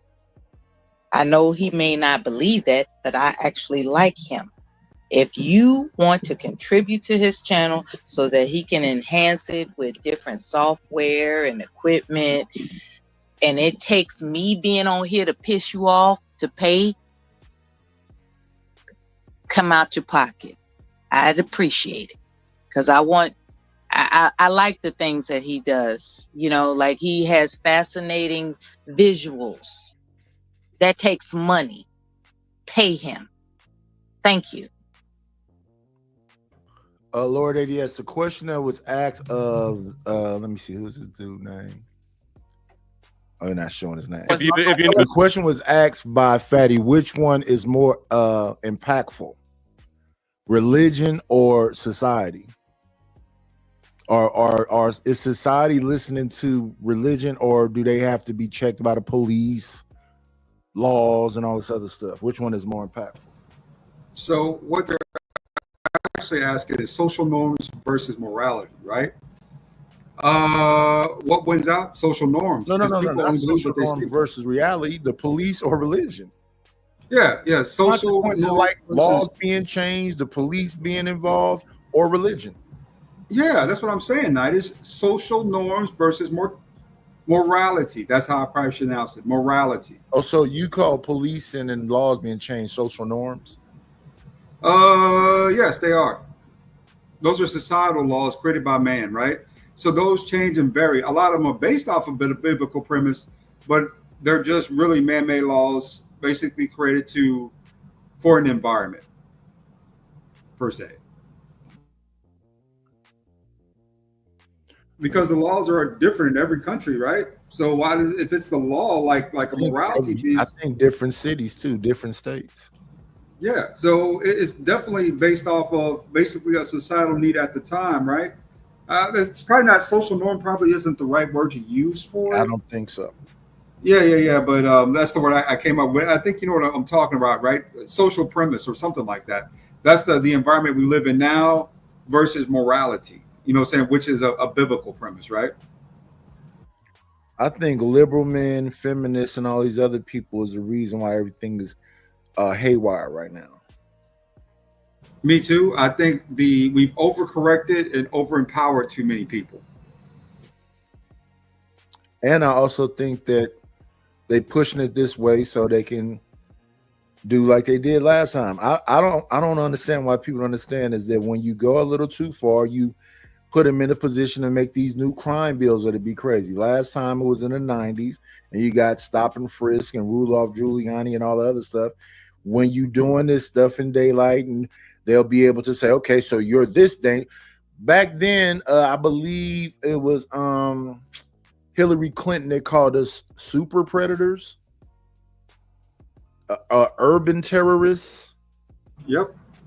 So yeah, back then they had an actual tank rolling down the street, the Batarang, bashing people doors in, and actual military type stuff going on, and weaponry and all the other stuff. So when people think there won't be any like repercussions or responses to the stuff that's going on, they want you to get real wild so they can get real wild. And they've done this over and over again. That's why sometimes, because I know people don't really read books like that, you got to think about like back when you had the cowboys, they had the Pinkertons. They was running around. They was the gangsters. When you had John Dillinger and Bonnie and Clyde, them G-men that went after them was the gangsters. So they will be coming, they will be doing, but I guess everybody got to do their thing. I mean, what you're saying is, can I explain this gently but nicely? No, I want you to explain it very harshly. Just use the words I want to use, right? Just outright words. Yeah. Right now, what you're witnessing is a war between two extremes, MAGA and progressives. Both of these sides are extremes, right? Yeah, far too left and far too right, yeah. Exactly. So what you have is us as the black woman. I'm not going to go into what progressives use them for, right? But the whole time, the black man has been kind of on the bottom of both of these ladders, because before we had to deal with our own women attacking us, right? Because that was a huge thing, because believe it or not, due to our women, black men are being labeled as the worst and being treated as even worse than the worst in a lot of cases, right? So I disagree. I think when they brought us supposedly off a ship or produced us in them farms, they already thought we wasn't shit. I thought we were building some good momentum, though, up to the point of, let's say, the end of Trump's first presidency, because at the point we still had power and we still had relevance. Once we voted in Joe Biden, that all got overtook. So but that's a whole nother thing, right? Let me not forget what I was looking to explain. So now on this other side of the border, now you have militias forming in places like Arkansas, talking about white only towns. What do you think that's for, right? That's to build armies. So it's very wild to see, you know, how this all plays out. But also, let me put this out there, ladies and gentlemen, this is what it looks like when you hit the reset button. The reset button has been hit, and now we're going back to a time before we knew a lot of stuff, right? Not saying everything's going back, but a lot of things may be shifting back in that direction. So at this point, stoicism is going to be a big part of this, but also finding places to benefit from this, right? Because I think there's lots of beneficial things that could happen in these next 4 years for ourselves as individuals and for the black community. I would like to hear the benefits aspect of your commentary, please, because I'm looking for some hope. You know, maybe hope is the wrong word, but when it comes to the offspring and the offspring of the offspring, I'm trying to figure out what their future holds. So I would like to hear your suggestions as to what it is to look forward to. Please. Generational wealth gap presentation and building, right? This is an excellent opportunity for Black businesses to kind of start, build, grow, and thrive, because the limiters that were there before by progressives, when it came to such in states, when it came to loans and different natures, were all kind of, working against us, I believe, right? As Black men, you know what I'm saying? Black women, you were allowed to thrive and flourish as you please. But a lot of us were applying for loans, we're getting the loans for our businesses. A lot of us were watching lots of things go on in that situation, circumstance, losing clientele, customer. I think now there's a better chance to rebuild on that, right? Secondly, families being more valuable in this day and age than they were before. Individualism, it's amazing to me how we're already up against territorialism as Black people. That's racism, tribalism, all that stuff, right? And yet within our own community, we're inflicting these same realities upon each other as individuals. It's wild to me. That's sickening. It is sickening because there's strength in numbers.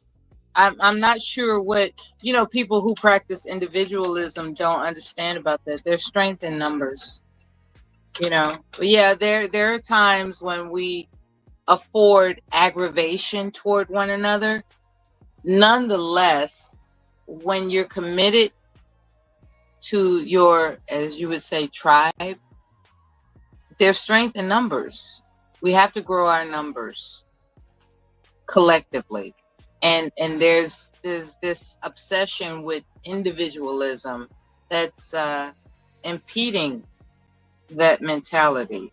So I don't know what to do about it. Everybody, not everybody, but a lot of people are convinced that as long as I mind me and my own business, I'm cool, and it take, there's strength in numbers. I don't, anyway, thank you.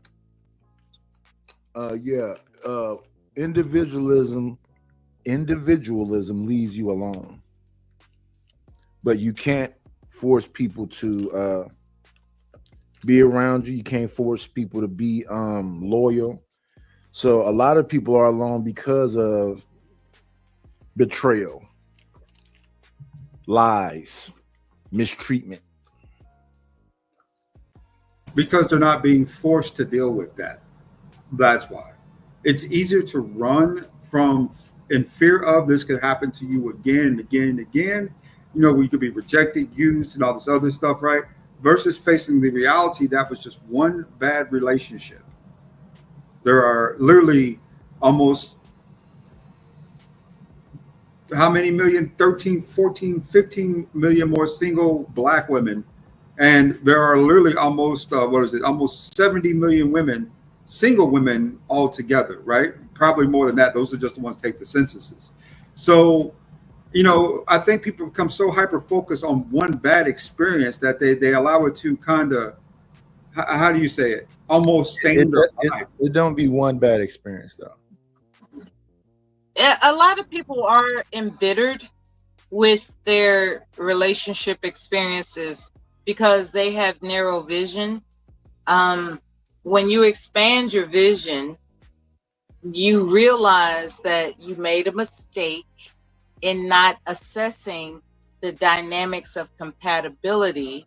And hopefully when you do that, you'll choose a better person to bond with. Now, Melanie, a lot of people are impulsive is what I'm saying. That's the problem with our people, if you don't mind me saying so. We are too doggone impulsive. And that's a problem because you can't plan anything by being impulsive. And as I've observed over the span of my lifetime, there's a lot of impulsivity going on by being prompted with these escapism tactics by others who are not us. Like we would rather watch television instead of studying something that is of interest of our longevity. We would rather, you know, I mean, just all types of stuff that promotes impulsivity. I think it's important that we actually concentrate on self-control and the discipline it takes to maintain that self-control that leads to structure, that leads to prosperity in the interest of legacy building. And that's all I want to say. Thanks for listening. You're welcome, Ella. And those were some good points there too. The only part that I have any type of kind of pushback on is the compatibility piece. You know, let's be honest. Most people aren't compatible in relationships like people think they are, right? Just because you match up on a couple different things doesn't make you compatible. It just means that you have things in common. And there's a distinct difference between the two, right? I think commonalities are more important than compatibility when it comes to a lot of relationships. So how do we solidify the dimensions of compatibility before we embark upon bumping uglies with somebody that turns out to be a waste of our time? You know, because I'm concerned about these young people that, you know, fall in love and next thing you know, they have this unplanned pregnancy that, you know, we're burdened. I don't mean to call children burdens. Let me rephrase that. We are gifted with this newborn children. A labor of love. Yeah, we are introduced to these children that are unplanned, and we have yet to figure out how to secure a prosperous legacy in the first place. Like they got to give us room to breathe. These horny kids out here, you know, and a lot of them, believe it or not, they're practicing birth control. A lot of these young people, they are determined not to have children. But I'm talking about the ones who, you know, they're sexually irresponsible enough to, you know, give, you know, do what it takes to give birth to a child after child after child. And it's like, you don't want to see a child suffering. So it's like, okay, I'm not equipped to gift them with a trust fund yet, because this sprung up on me. You know, you got to give me some time to figure out, you know, financial literacy.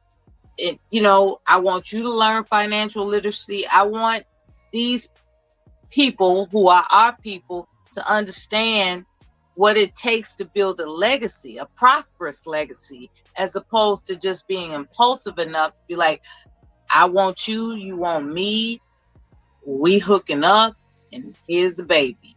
Like it you know, like that craziness.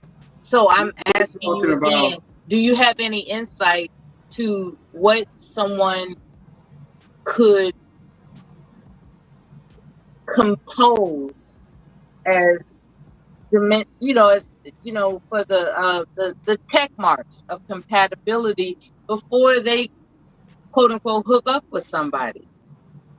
That's called standards. And that comes from parenting. Like your parents have to instill standards to that child, right? A standard is simply saying is that I'm not going to give my, how do you say this right without me saying it? That the woman, right, to the man, no matter how lusty the shit might get, until I get some type of commitment. You know, most of the white people, but can they do it? Let me do it, man. Let me go. Hormones are a trip. Let me cook it up right quick. Most of the chicks that I've dated, especially in the last few years, one in particular, right? You know, that's one of the things that she went by that I respected. She's like, hey, you know, she's like, I don't mind sleeping with you. I don't mind that stuff. I like you. I know I'm really attracted to you. But unless you're talking about actually creating a family of some sort, those condoms don't come off. You know, if this is just going to be fun, let it be fun, right? But if it's going to be something else, you know, don't lie to me. Just keep it real.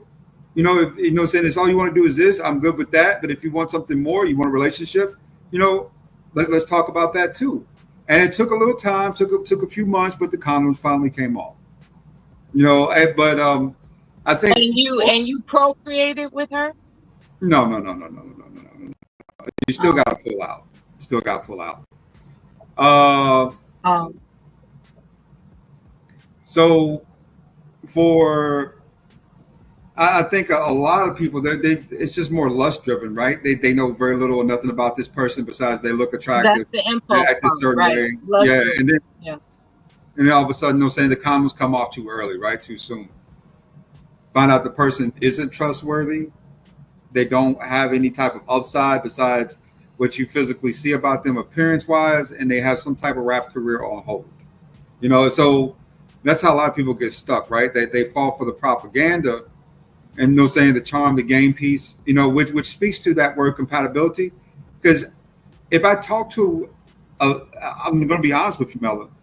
If I talk to a few different Mellas, I can learn what Mella likes. And it might not be spot on, but it'll be close enough. You could do what? Or, Wait, what? What you think? If I talk to, let's say if I talk to 3 Mellas, right? And three women such as myself. Okay. Yeah. And then I meet another Mella. Okay. I mean, dimension, size, hair, everything, you know what I'm saying? Eyes, all that stuff kind of match up with those other 2 Mellas in ways, right? I can periodically, how do you say, put those in, you know what I'm saying, some type of hierarchy order, right? In my head. I could talk to that Mella and already have an idea of what she likes and what she doesn't like. You know, maybe not spot on, but close enough where I know I can get this thing popping, right? If I just put up with the right type of game. And that's how that happens, you know? And I think a lot of sisters need to ask, well, you know, if it is what it is, if that's what you're looking for, you know what I'm saying? Ain't nothing wrong with that either, believe it or not. I know, saying I'm guilty of that too. Ain't nobody here innocent, ain't nobody here judging. I'm just saying, you know, right? You know, if you want to talk about a way that'll help women out more to make better choices, just have a set of standards. Simple standards. Care about making better choices? No, because there's no accountability or consequence to the choices they make now. A lot of the problem with a lot of women is that they crave attention, right? Undivided attention. And I'm just going to put that out there. Maybe I'm a tattletale, so be it. Unfortunately, a woman's weak spot is excessive compliments, and you know, just the undivided attention that comes with it, right? And if a woman is craving that, right, for whatever reason, you know, she didn't get it from, you know, she has an absent father and he didn't give it to her, or what, so have you. All I'm saying is, if I didn't know any better, a lot of these women that have the status of multiple baby daddies, it started off with this love bombing. That's the term that's being spread around on YouTube, right? It started off with this love bombing, right? And next thing you know, she's caught up, as Anita Baker would say, the rapture of love, or what she believes is him loving her. And it's and what she has to, well, whomever, what needs to be understood is that it's there's a goal that a man has as to why he's excessively complimenting you. Like I don't understand why women. Can I say something too, Mella? Yes, Can I say something? Not to interrupt, but I just want to say this real quick as an insert to the conversation. Fellas, if you're thinking about love bombing, it doesn't work unless that woman already has a strong attraction to you. If she already sees that you have the features and the swag that she likes, that's when love bombing works. If she doesn't have any attraction to you, love bombing will only make you look like a simp. Now back to Mel. I can agree with that if it wasn't for the concept of sympathy pussy, right? You know, like there are women that actually, you know, like a man is just putting so much effort into making her feel extra special. Like, you know, eventually she might give him some sympathy stuff, right? And so what do you say about that? Because that exists. There is a such thing. Now I don't do it, but well, I'm trying to think about in my past. Did I ever do that? Just screw a guy just because, like, damn, he really trying hard. Let me just give him some, and just so he could say he got rewarded for his effort. Like I don't do that, but I know people that have done that. I literally know people that have done it. It was like, girl, he was just in my face all the time. I mean, I just gave him some and I ain't gonna call him no more. You know, that kind of shit. So what do you know, like, next thing you know, it's like, why, if you're not attracted Biological need. Now, if you're not attracted to a man, why are you entertaining that man? And when I say entertaining, I mean sexual eventuality. That type. Like, I'm on a panel with you guys. I'm not attracted to you guys. I'm not trying to get in your DMs, none of that. But nonetheless, if we were at a tavern, let's say hypothetically, we're at a tavern and Nightish is there and you are there, and you all are giving me this extra special attention. There is no way, unless I want to do it, that you're going to get it. And I'm trying to understand why women do that. Why do women... you feel like somebody flirting with you up here, Mella? No, sir. No, sir. Not at all. I'm trying to bring some clarity to how women think.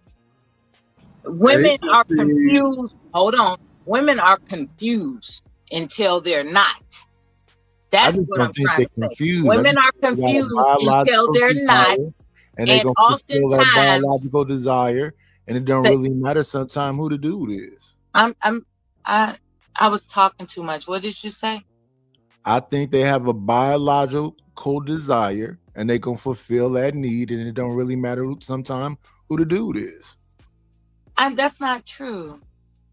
That's not true. Well, that's what it seems when you talk about sexual liberation. Then what are you talking about?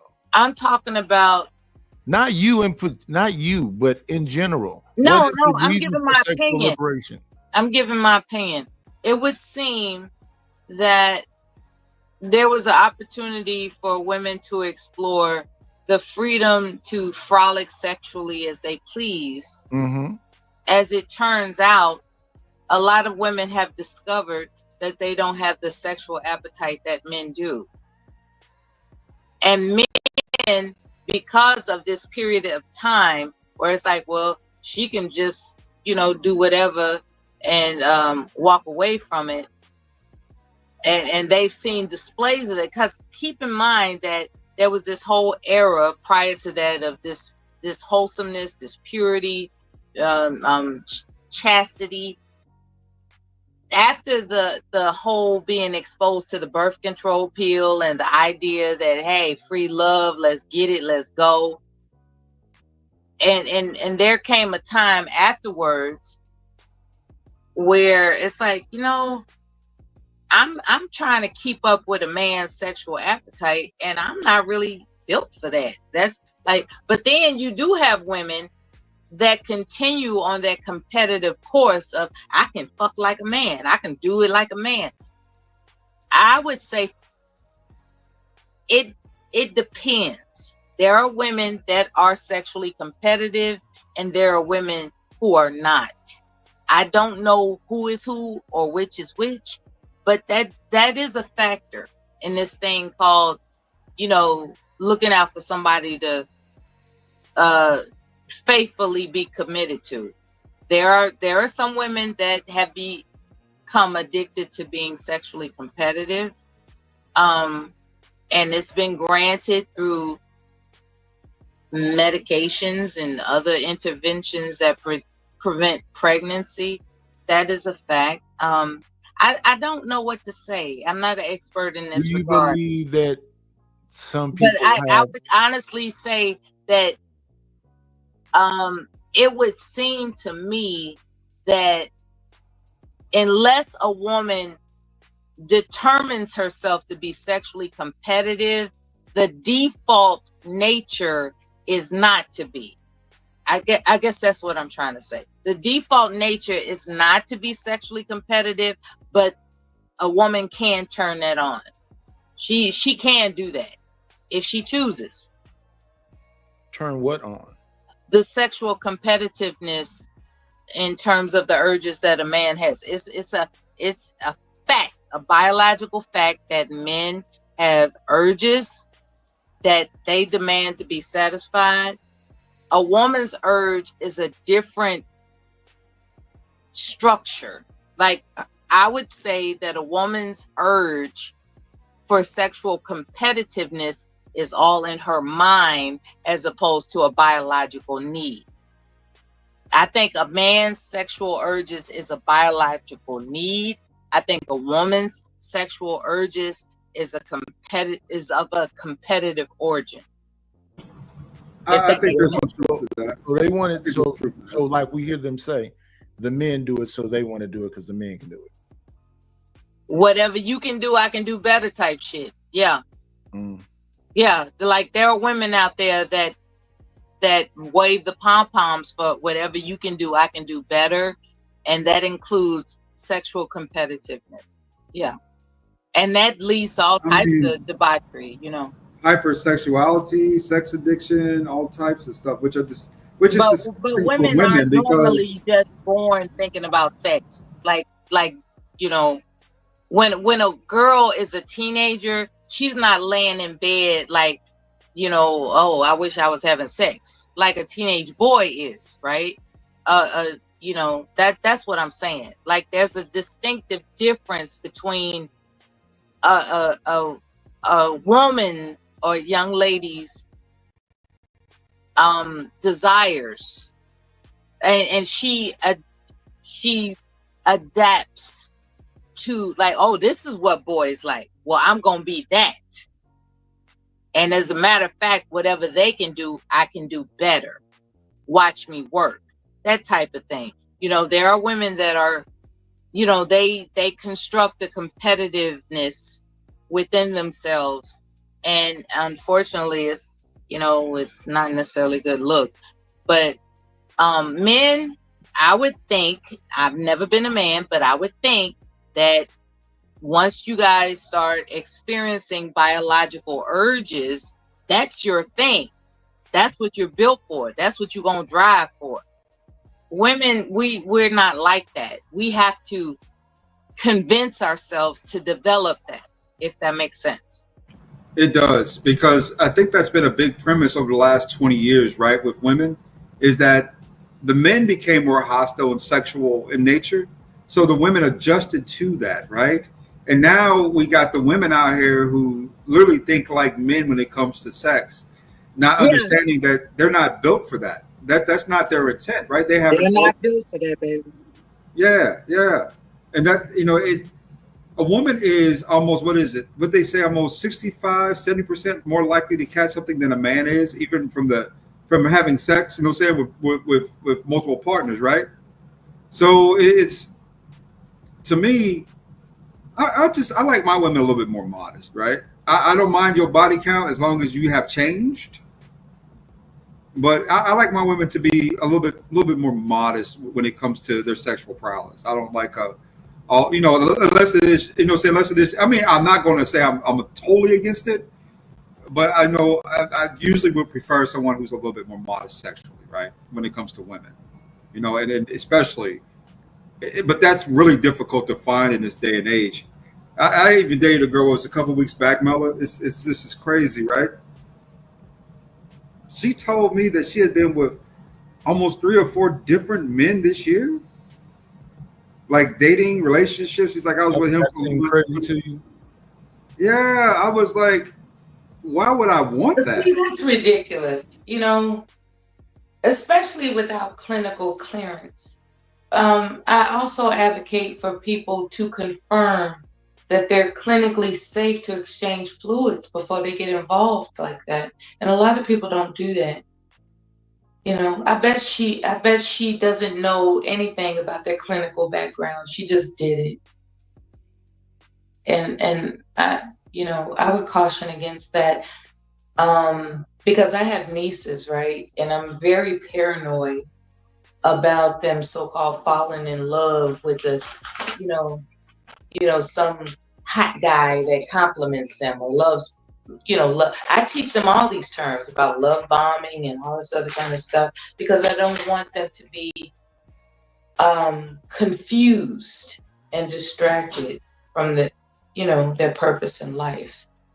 So apparently the young lady that you was with, didn't you notice that she was confused about her purpose in life? Did she ever talk to you about her hobbies, her talent, skills, and abilities that are going to accelerate her future? She never talked about that, did she? All she talked to you about was the 3 guys she slept with that year, right? And herself. She went on about herself. She's her confused. accolades. She's But confused. yeah, it was really wild. I was like, geez, I just spent $75 on a date to hear this shit. You know, the money wasn't as big of a factor as just having to listen for 2 hours, right? Or her go on about herself and this other shit. You know what I'm saying? It was just like, she expects me to be her fucking lapdog. You know, right? She expects me to listen to this shit. You know, so didn't you? I went ahead, probably about an hour into the date, because we had planned to go bowling that night too, you know, right? We went out there, we planned to go bowling and chill out there for a minute. I went ahead and canceled it though, man. I canceled it. I'm sorry. I said, I don't feel so good. I'm going to go ahead and go home for the night. You know, say I'll hit you up in the morning. I ain't never call her back. I just could not stand to sit there and let her talk about herself for an hour and a half and all this other shit. And I mean, I literally said like 2 sentences the whole date. That's how much she had been talking about herself. It's really, it felt really awkward after a while. Wow, man. It really did. It's interesting that I think that was that nervousness. a lot of men most likely have let her do that. Like, I don't understand how these cats go out with people that be in their phone the whole time. That's why I don't understand the reason for dating. What's the purpose? Casual dating and casual sex. It depends on how young they are. A lot of them, it's nervous chatter since they don't know what other interesting topic to discuss. They discuss themselves via nervous chatter. It's like, I have no idea what this man's interest is who's taking me out. So since he's interested in me, I'm going to talk about myself. I mean, that could be very well the case. That's just my assessment. I'm not going to judge somebody that just goes on and on and on about talking about themselves, because I know what it is to have anxiety and a sense of nervousness, like in a job interview, right? And that's what that young person experiences. It's like, this is an interview and I need to promote myself. So I'm going to talk about myself. They don't have what's called interviewing skills, right? They don't know how to just find the balance of reciprocation and exchanging information between one another. They don't know that. They're not mature. So is it possible that you could be judging somebody for being immature, as opposed to just telling her, like, look, you can relax. You can relax all that talking about yourself excessively stuff. Let's just have a quiet moment and see where the evening goes. Like, let's play the who can be quiet the longest game. Just introduce it, because a lot of times I'm serious. A lot of times it's anxiety as opposed to being self-centered. I promise you that. There are some good girls out here. And when I say girls, I mean young ladies. There are some good ones, and they're just nervous. It's like, I really don't want to mess this up. He likes me because of the way that I look, but I'm sitting here being quiet. She looked good. She really did look good that night. She was That's what I'm saying, nice and that's all dress. she Yeah, knows. looked good. That's all she knows. So she has to come up with something to say to maintain the interest. And because she doesn't know what you're interested in, she only knows about herself, and she's going to talk about herself. I think it was an anxiety-based.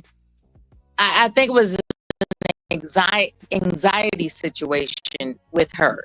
I don't think it's just where she's vain and like, I'm trying to get you for something. I think she was just anxious. And because you don't know how to spot that, you're just going to judge her maybe not so accurately. Well, And I'll I say I this. don't want you to hold that against her, okay? Oh, I mean, I was forgiving, Mela. I mean, Okay, cool. That's one thing about me. If I take you out unless you do something like totally egregious, I mean, even if it is a bad day, it's just a bad day. You know, those happen from time A to time. lot of these women are nervous on these dates because it's like, oh my God, he likes me and this might be the one. I don't know what to do. I know he likes the way I look or else he wouldn't take me out. So what do I say? What do I say? What do I say? What do I do? Because, you know, then next thing you know, some guy's complaining like she's an airhead. She didn't have anything to say all evening. You know, I mean, they don't know what to do. You know, when a beautiful woman is approached by a potentially suitable pair bonding guy, they are nervous. They're like, I don't want to mess this up. I don't want to mess this up. I know he's attracted to my looks, but I don't know what to say because I don't know anything about him. I don't know what his interests are. I don't know what he likes. I don't know what his values are. I don't know what to discuss. So the only thing I can talk about is what I know myself.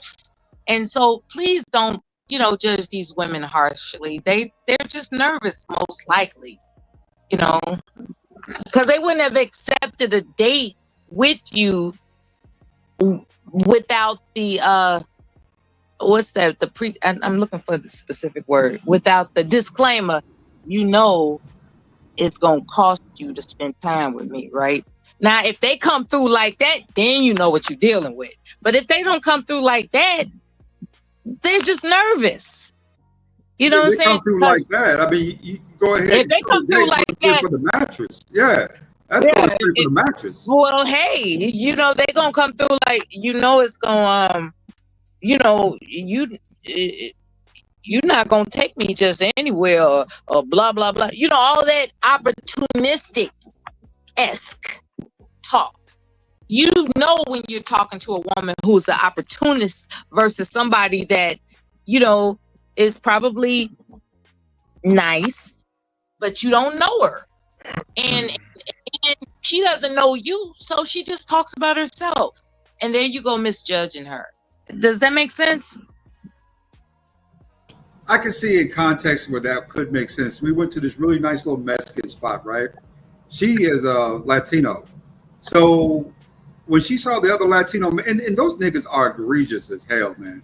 They really are, you know, right? They walk by your table. They're not going to say anything to you, but they're going to walk by and look at her, right? Because she out with a black dude. I wouldn't have did that. Like, I wouldn't have trusted food in a place like that because they're mad at you for being out with her. And do you think they did something to your food? No, it was straight. It was one of her restaurants. She picked it. I just put up 3 and she picked from that 3. Actually, she picked the cheapest of the 3. These Mexican men do not appreciate brothers stepping into their establishment with their women. They don't appreciate that. Straight up. Picked the restaurant. I didn't. Okay.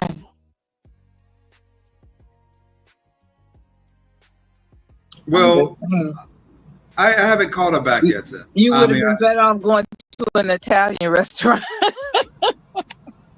Now, Mela, I suggested to her, I said, you know, we could probably go out to Chili's or Applebee's, right? Because I kind of felt the same way you did. I said, those Mexican men ain't going to appreciate me walking up there with this This They are beautiful not Latin gonna woman. appreciate that. Yeah, but she's like, no, they serve the best tacos, and she's Okay. right. And We'll then have tacos. We'll have tacos. You know, like, I mean, my God, like, I feel bad for you. That's messed up. She sounds like somebody that's naive. Oh, baby. She's not opportunistic. She's naive. She didn't know I what to think talk to she you was about, just so she just talked about herself. so used to her, like when she goes to spots by herself or with her friends, she gets treated like extra nice, right? Super nice. You know what I'm saying? By dudes in the establishment. Yeah, she's probably beautiful. Yeah. But and that's really putting a whole lot of hot sauce on the situation. What they call it, salsa, hot salsa. That's putting a whole lot of spice on the fact. I call it. Yeah, I mean, the fact that you walk into an establishment, a Mexican establishment with a Mexican woman, and you yourself are not Mexican, that's an eye-catching issue. Just think about the logic of it. That's an eye-catching issue, man. And I know she suggested it, but that's because most likely she's naive and nervous. I mean, even the owner came by and said, like, because I talked to him after, during the date about just some of the Migos who just kept coming by and say, hey, man, you know what I'm saying? I don't know. I ain't coming for the malicious, right? So I said, I hollered at him flat out. I said, guys, speak to the owner, please, or the manager. They say, oh, he's in the back. They bring him to the front. So I ain't coming for no malicious, man. I said, these dudes have walked by this table 5-6 times. And he's like, I agree with you. He's like, he said, I don't know why they even, he said, because nobody ever comes in here but a few people. His restaurant's like a little small, like little bodega type of deal, right? So it's like all these people in there all of a sudden. And what I thought about is that they saw us out front because it's surrounded by a lot of other little Mexican restaurants, like a steak something, and they got some other stuff over there, right? I think those brothers saw that and they got offended immediately. See her get out of my truck in the parking lot. Because she was looking good in that black dress. She looking good. Well, nice. Did I run off Miller? I don't know. Maybe her phone did something or something. Oh man. Let's see. But it's a good spill. Y'all not going at each other. But anything That was not my question. I was very which specific. one supersedes it? Yes, you have the Pope. You have whatever you have on the Orthodox We show. have laws when we're talking about enforcement within a marriage. Christian paradigm as enforced within religious communities. Okay, so and you let me saying answer, that it doesn't happen is just retarded.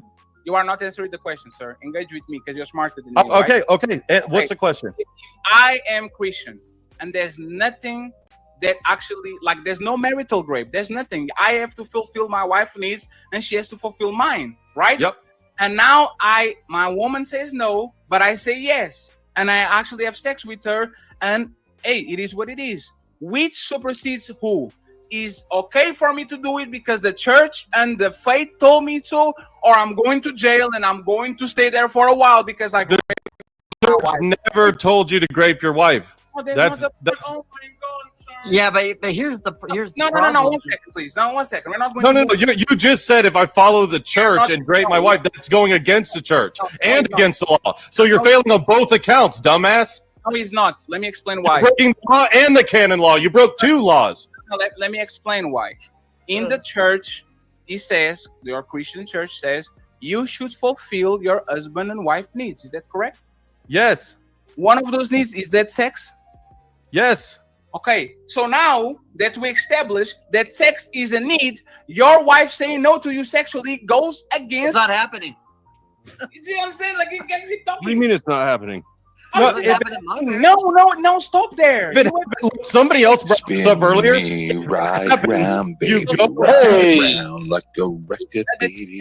Could I have a stab at this fucking ridiculous piece of shit right here, right quick? This is amateur hour. No. Highest appeal is grape, you freaking freak. No. You're hot. And they stayed excited like this whole almost 6 hours. because you're not seeing the bigger point. You're not seeing the bigger point.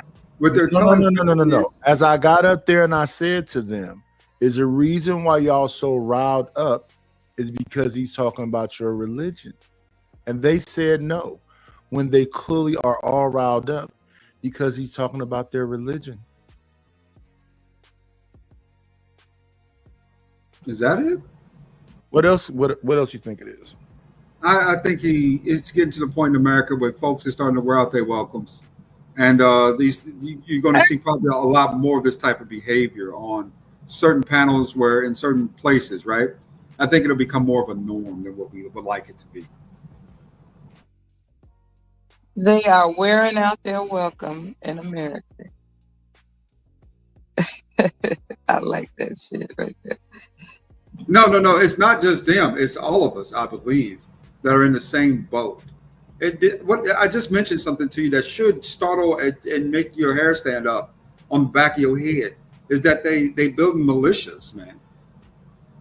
Yeah, I heard you mention Arkansas. They doing it. Yeah, I didn't even. I mean, I'm not. I should be surprised, but I'm not. And that's where. You think they just started doing it? They didn't just start doing it. That's why I'm not surprised.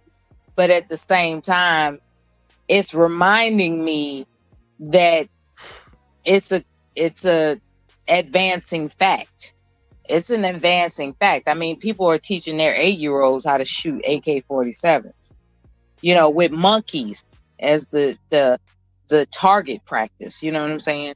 Like, it's not a mistake that some images of monkeys are target practice with these people who are training their children to shoot at things. That's not a mistake. The intention is clear. It's just that it's so not announced that we forget that it's happening. Because believe there's a such thing as a surprise attack. And there are people that are collecting themselves for a surprise attack under the guise of we're defending ourselves, right? That's going to be the whole trick back. We're defending ourselves, but really it's an attack. And they're training their offspring to arm up with them. It's so unannounced that it's forgettable, but it's actually happening. So I'm glad you reminded me, so that whenever I make points, I'm going to always mention that. Don't forget, there are people that are arming themselves to attack you just for being black. And I mean fatally attack you. There are people that are doing that because they're convinced that we need to be afraid again. You heard of Make America Great Again? Niggas need to be afraid again. I'm saying like that's the mindset out there. Well, it's something we should watch, monitor, and observe. It might just be because I'm especially sensitive to Negroes things, right? need to be afraid again. Like that's and one thing I'm very sensitive to is when someone's leveraging strategy and tact in a circumstances situation. I can recognize it, right? That's part of what I can kind of see that type of stuff for some reason. I got eyes for it. So that includes manipulation, other tactics, right? But in this case, that's something to keep an eye on, Mela. Very close eye on. absolutely. Just imagine someone having conversations in their own private household.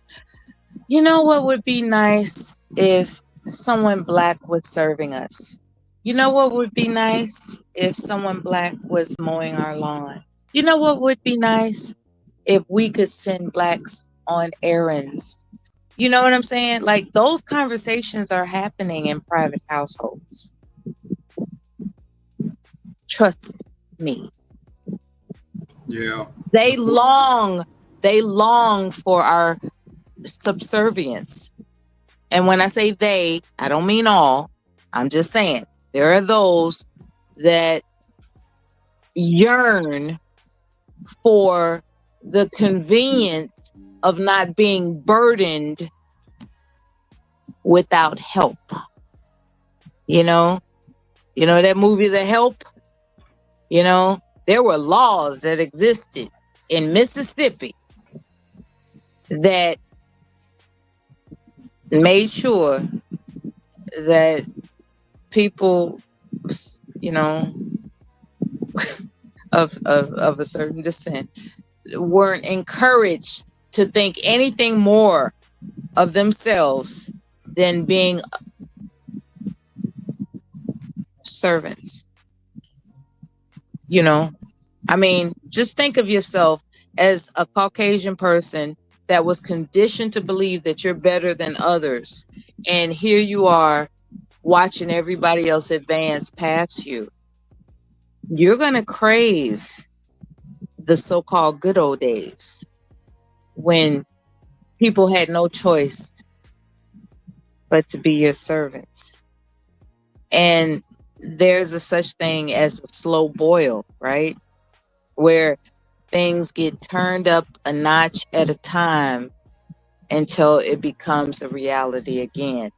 Are we going to just entertain ourselves with rap music and Soul Train? Or are we going to pay attention to legislation that slips by us, that doesn't provide for us? That's all I'm saying. Pay attention, to things that are relevant. I'm sorry, that are significant. Pay attention to things that are significant, not to things that just entertain you, but things that are actually significant. That it's important. We're so addicted to escapism that we're not peeping in, not the Diddy case, not the Epstein case, not these other, social media cases. I'm talking about real impactful legislation. Please know your links to what impacts you. Nightish put me on to perfect song to smoke blunts to. And I don't think he even realized it. Nightish. I'm here. But are you looking up legislation that affects your future? That Ohio Players Ecstasy, that shit is dope. Especially when you be high. That shit is just really okay. While you getting high, listening to that, right? While you getting high, listening to that, go ahead and look up some legislation sites and find out what's coming up behind your back. It's a lot of smoking in that song. Loving you is ecstasy when I never knew. And I could sit up here and be clownish, right? And say, oh, what about the OJ songs Forever Mine? And what about the OJ? I could sit up here and do that, but I'm so determined to say this tonight. Maybe not tomorrow, but tonight. Pay attention to legislation, because things that benefit us or are against us are in the works. And you can interfere. Nightish. I'm just really glad that Black women are now saying the word us again. Black women are finally mentioning us. They're saying us again. Why aren't you taking this seriously? I'm curious. I am. I'm taking very seriously that now all of a sudden it's us again. And what does us mean to you? That means Black women are going to try to run Black men again. Oh, that's what you want. Okay. Well, I do agree Mella, that. Hello. Mella, lighten up. I'm going to be honest with you. We can. I mean, for one, it's Sunday. There's only so much. Sunday. Hello. It's sermon so much we can do. Okay. Even as a collective, there's only so much we can do. For me, this is Sermon Sunday. I'm not like this every time I appear. Okay, I'm not like this. I'm usually combative, disagreeable, agitating, Sexy as fuck. Don't leave out sexy. all that and everything in between. What I'm telling you, this is Sermon Sunday. And I take seriously the future. I take that very seriously. Okay? That's all it is. So to tell me to lighten up, I'll do that tomorrow. Would that be good for you? We have an appointment. I'll lighten up tomorrow. That's the appointment. Today, I am announcing things that impact the future of people that care about their future. That's all. So I'll be quiet and I'll respond unless I'm asked a question. Because God forbid you interpret me as being disagreeable. Okay? Okay.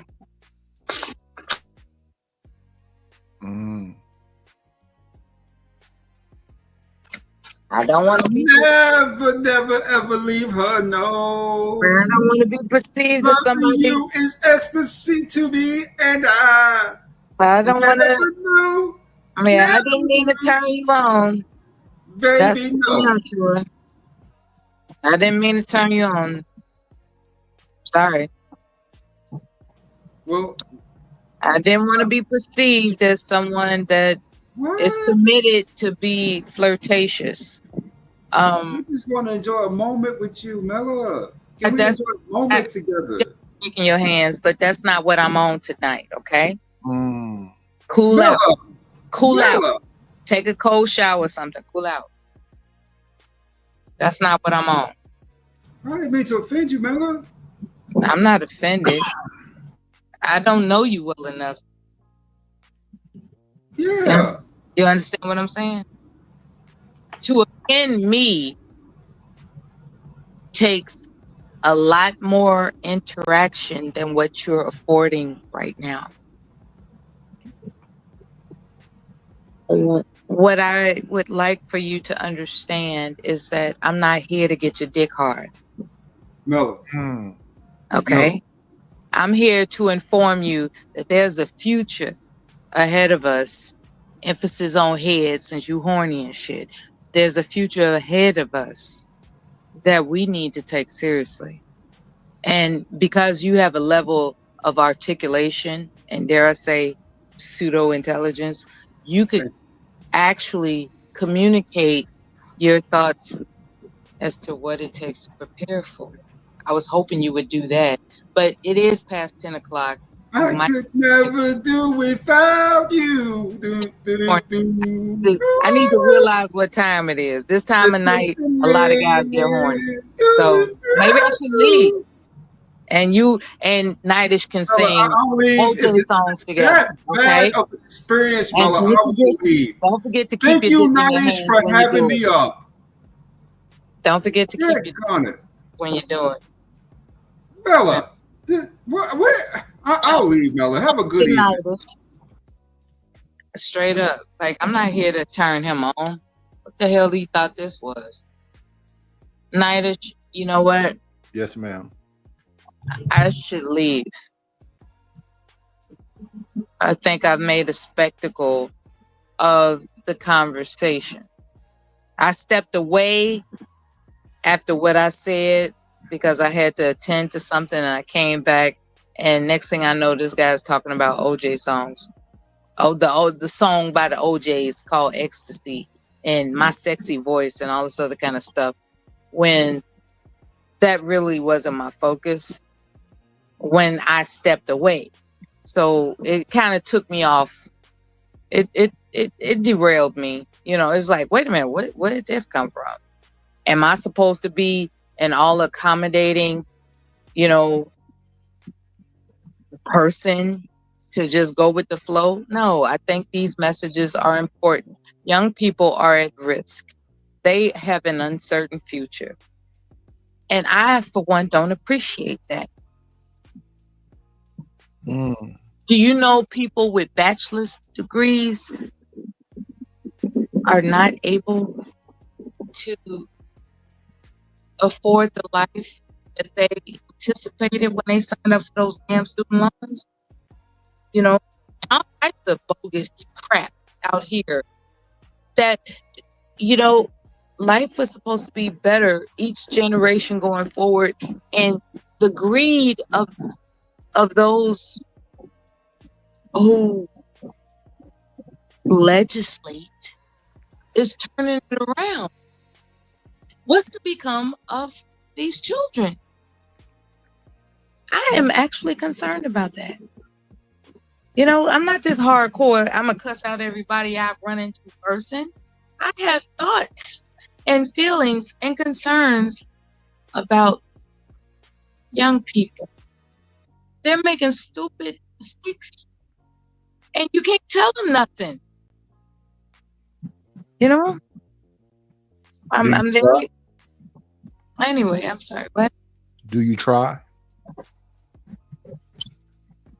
I'm not a official mentor. No, I mean, I say things that are relevant whenever I encounter young people. A young person in my presence doesn't escape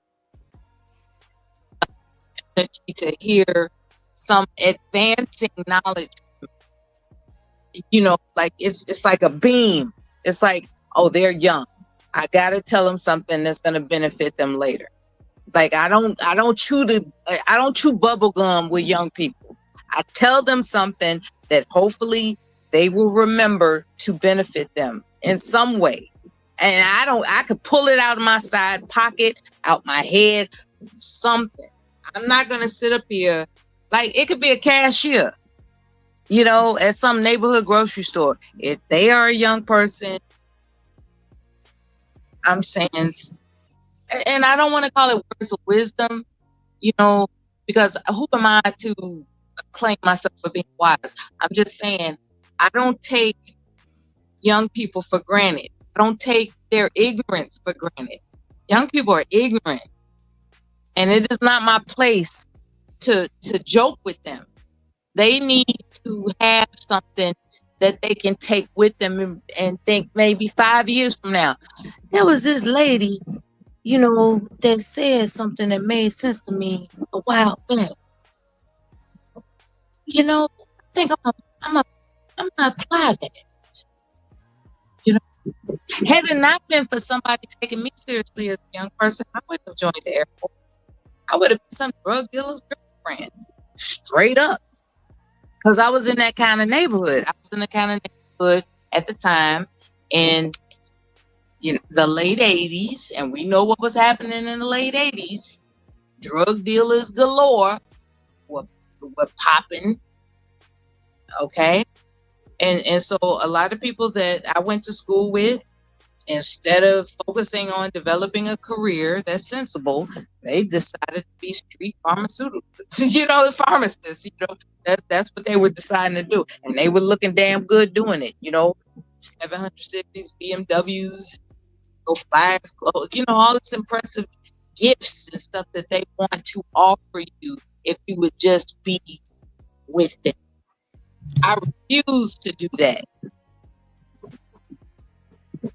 I saw my opportunity to leave, and I took it, and I did that because somebody said, you know, if you want to provide an education for yourself, the military will pay for it.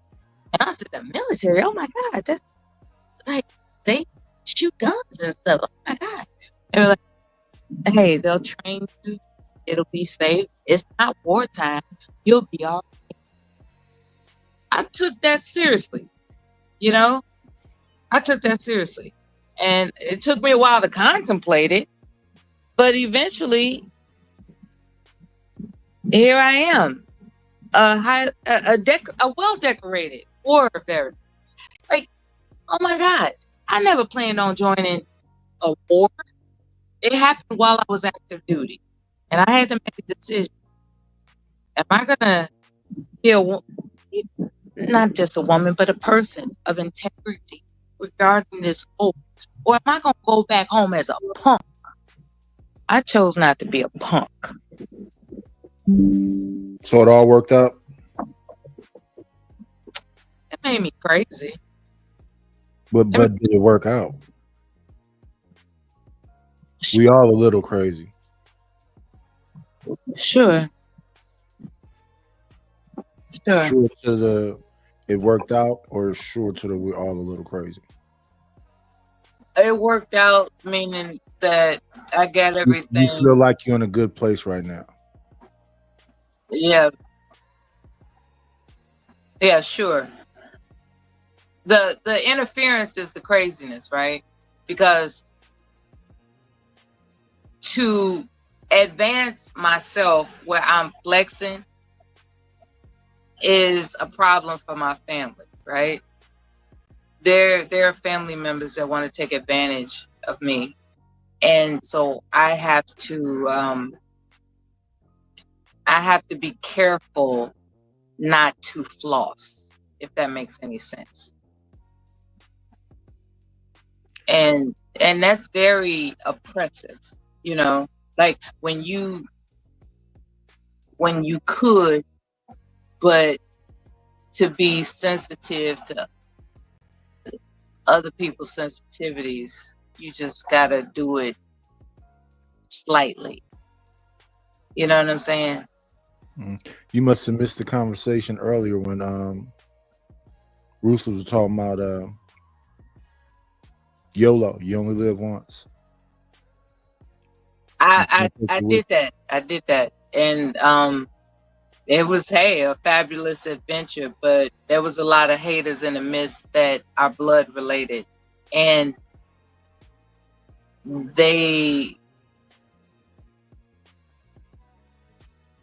they're nosy, for lack of a better word. They're very nosy, and because you are raised to respect your elders, you can't cuss them smooth the fuck out. You have to wait on them to die. And that's the truth of the matter. In a moment while you were doing it, was it fulfilling? It was priceless. And it still can be priceless. I just gotta wait. I mean, my goal, and I don't know if I should say this out loud, but I will because I'm not superstitious. My goal is to outlive my haters. And with that, everything's going to be all right. Because patience is a virtue. And if there's nothing else I can say about myself, I am a virtuous woman. And that's what's up. I know my persona online comes across kind of iffy, but I believe in supporting people by entertaining. What do you mean by that? About being iffy? Yeah. People don't know where I'm coming from. They don't know if I'm a nice person, a mean person, a vindictive person, or a generous person. They don't know. Don't you have to be well-rounded? I'm multifaceted. Don't you have to be all those different things at different I'm times? multifaceted. Yeah. So maybe those people that are thinking that way, if they're thinking that way, is just disingenuous. No, I'm not asleep on being compelling. I'm not asleep on that. I'm not asleep on being compelling. Like I've been on YouTube for long enough to have discovered that there's no need for me to cam up because I'm compelling, as you know. So I'm convinced that I'm straight in that regard. And even if it don't work out, like I notice a lot of channels that I was accustomed to being live on a regular basis, they're just disappearing, not because they've blocked me or nothing. They just, people just give up. They get tired of managing their channels and they give up, and or they have to change the channel name. I don't know, but I don't really get notifications like I used to of who's live. So I'm probably eventually gonna just not be as present, I have other interests when it comes to this YouTube software. I have other interests. So, but in the meantime, it's always a pleasure to exchange conversations with people that I enjoy, such as yourself. And I don't know what to tell you. I mean, the things that I've said that were mean-spirited were Who was you being mean to? I've been mean to a lot of people, like super mean, like ridiculous, like what the hell is that about type of mean. I've been mean, and there's something about this so-called Black YouTube space where if you come in brand new, as very nice and sweet, which is my nature, you get clobbered. And so I've been baptized in the mean-spiritedness. And eventually, as things settled down, I was able to, utilize how thoughtful and kind I am. However, I have also learned to be defensive at the same time. So as soon as I hear a person attempting to, as they would say, slick diss me, I turn the switch on, and next thing you know, a person's getting cussed out, or they're getting some sass at the very least. And that's the persona I've adopted throughout my time on YouTube. But to know me, like this gentleman that mentioned, oh, that's why you're not married and all this other kind of stuff. I'm familiar with the psychology behind that tactic. Like, what is the mentality behind that tactic? I'm against the ropes. I gotta get this bitch off me. So I'm just going to make a presumption, announce it, and see if it causes her to pause. Because I'm out of breath trying to figure out how to get her off my back. That's the tactic. That's the nature of initiating that type of tactic. That individual has no idea what my reality is. What else could it be other than a desperate tactic? You understand what I'm saying? I mean, what type of people it'd be different if you see somebody, right? They cam up, you see the background, you see what they got going on. You can comment on that. That's a fact that people are visualizing. But to just make up stuff, that's a desperate tactic. I had to learn that over time. Not that I didn't already know it. I just didn't want to believe that people practice it on YouTube. But I found out soon enough, several years ago, that they do. So he's not messing with a newbie. I'm just trying to confirm whether or not he believes corporal punishment is an entitlement. And if so, why? That's all I was trying to confirm. But then he flipped on me. It's just what you said, the first word you said, control. I'm sorry, what? It's the first word you said. It's just control. A means to control. Yeah, the fear. Yeah, I don't think you should be trying to control your kids. Yeah, the whole fear, healthy fear thing is an oxymoron to me. It's like either they're healthy or they fear you. Which is it? But I didn't go at them like that. I could have, but I didn't. And I was just asking him basically in the most respectful way possible, because I do enjoy him. I enjoy what he contributes to your channel as a person or any other means of support. And I don't want to discourage him, right? At the same time, I wanted clarity about this. Is it fair that a child is afraid of their parents. Like, I'm talking about fear. Like, they got a nervous condition. They walking on eggshells. They're scared. They are like practically pulling out their hair, some shit. You know, it's like, I think healthy means, I don't know why somebody would want to break their children. yeah, it's like, I don't think a child should be, I would like to believe that a healthy child is an encouraged child, and fear does not compute with encouragement. Fear and encouragement do not compute. So how is that how is fear healthy?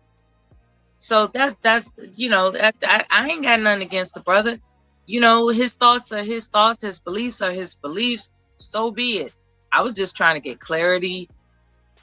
I wasn't trying to persuade him to think any differently than what he does.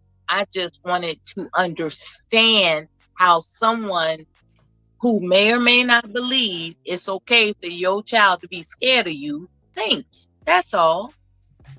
That's it. I don't think you can change grown people's minds. No, ain't nobody trying to change nobody's mind at all. Ain't nobody getting paid for that. That's above. Like, come on now. No, nobody's getting paid to change somebody's mind. We just talking. That's it. We just talking.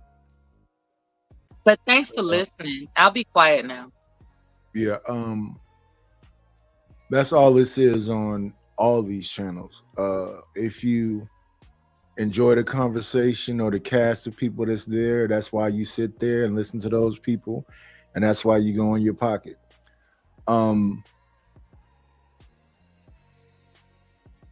The reason why I react a lot is because I said everything I could say about myself. Ain't nothing else to say.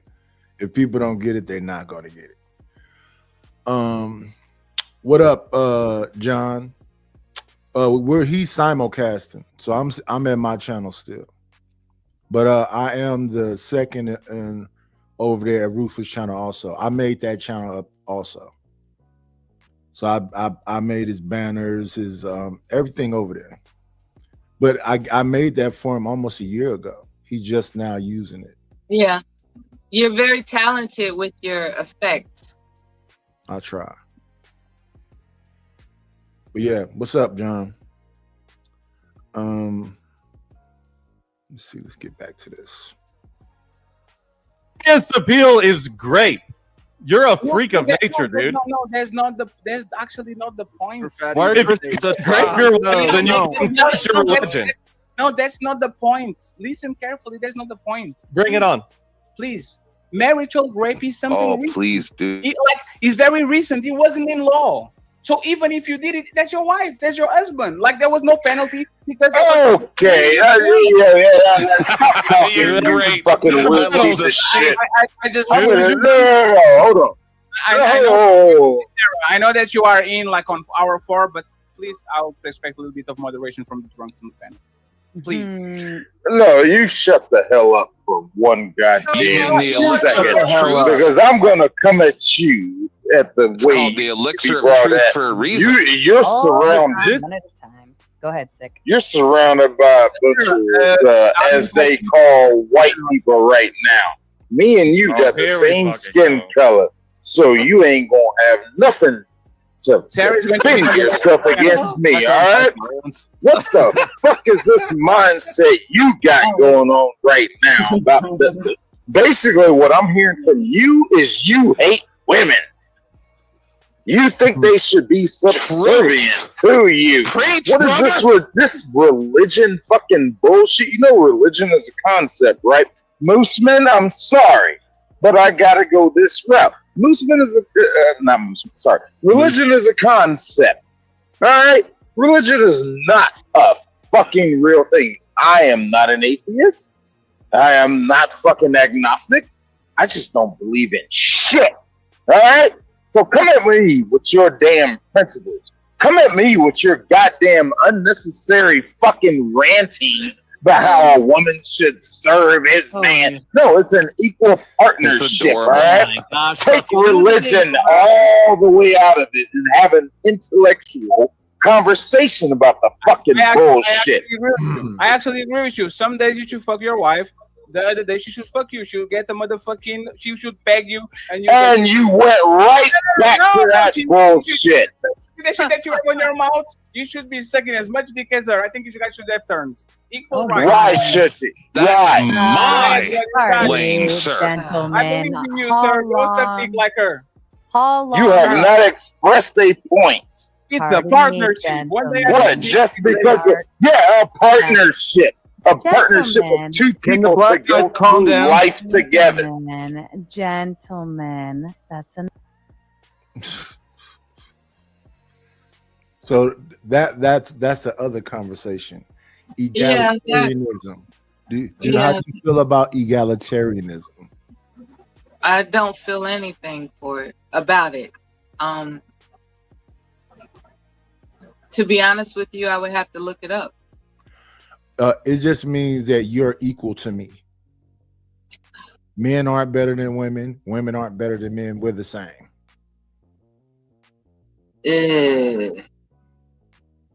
That flies until I'm vulnerable. That's the issue with that. It's like I could sit up here and say, yeah, we're equal until I'm in a vulnerable position and I need you to be better than me. You see what I'm saying? That's the problem. There will come a time when a woman will need her man to be quote unquote better than her. The issue is that women are selective in regulating that, and as it would have it, a lot of things are on our side, in terms of convincing us that we are in fact equal to a man. The reality is that due to what we are designed to do, which is give birth, we will become vulnerable and we will need defense. And there's no better species on this planet than a man to defend. I'm saying that with my full heart because, there's something about testosterone and what a man is convinced his purpose in life is that unquestionably he defends. Women, we have to convince ourselves to defend. It's not our nature. We have to convince ourselves to do that, and we can do it, but there's a certain biological function that will incapacitate us from the capability of defending ourselves, and that's the reality of the matter. So are we equal biologically? No. That's my final answer. Biologically, no. What about this comment here about women being God? I've been not newly, but I've been introduced to that, and I have to give that further study because it's about Kemet and how the womb is the center of the universe, and women should be the focus. I'll put it that way. Women should be the focus because the womb is the center of the universe, comedically speaking. So I have to study that further. I've heard the concept. That's what they're saying about those pyramids, is that we're looking at them. I'm studying that periodically. I'm not going full throttle into studying it, but I've been introduced to the details as to why that statement, "the black woman is God," exists. Like I've heard that for a long time. Black woman is God. And I don't want to take that lightly. I want to be able to discuss it intelligently. And right now I can't do that because there's only so much I know about it. What's going on with you, Stan? Good evening. If I knew a lot about it, I'd talk about it, but I don't know a lot about it. I just know its basis is in Kemet, what had eventually become known as Egypt, and it's fascinating. It's very fascinating, and it's something I got to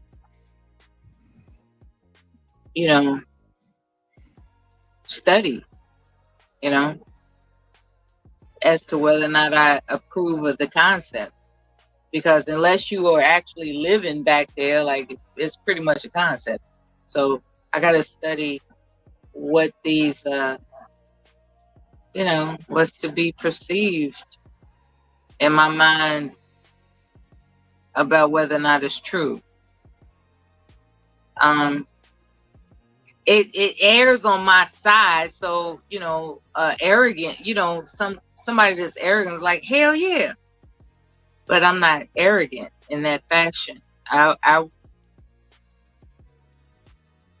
It would be pleasant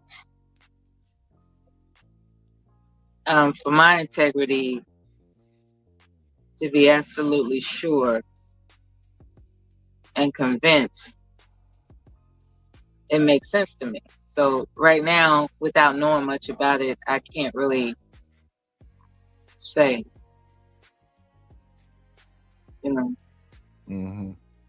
I can't really say, like, this whole the black woman is God stuff. Like, there's some value in the fact that the womb brings forth life. There is there would be no people if the womb did not bring forth life. That's a fact. With that being said, it takes two to tango. Like, a woman is just not conceiving a child by herself. So there has to be some understanding as to how man fits into this. Like, according to Kemet, is it a standard that male and female exist as gods, as they would say in quotation marks? Just like the yin and yang, right? There's the male and female with the yin and yang. Is it this? Would that be the same principles of Kemet? Because you have Ma'at, the laws of Ma'at. You have, there's all types of aspects of that to discover, and So what about your thoughts on what you just asked me? I'll just add Maybe. because Sin7 Sin said it in the chat. I've heard the concept before, back when I was looking at Sonetta TV and all that other stuff. Yeah, it's really ear catching, isn't it?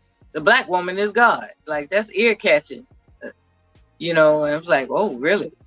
And then you look into it, and without skepticism, you just objectively, you just look into it, and there's more to be more to be revealed on my end. So we've heard a lot of philosophies when it goes into that. Even when we had Princella at her peak of maybe about a year or so, Man. she also went into the whole She's real popular, isn't she? Yeah. She's really popular. Let's see.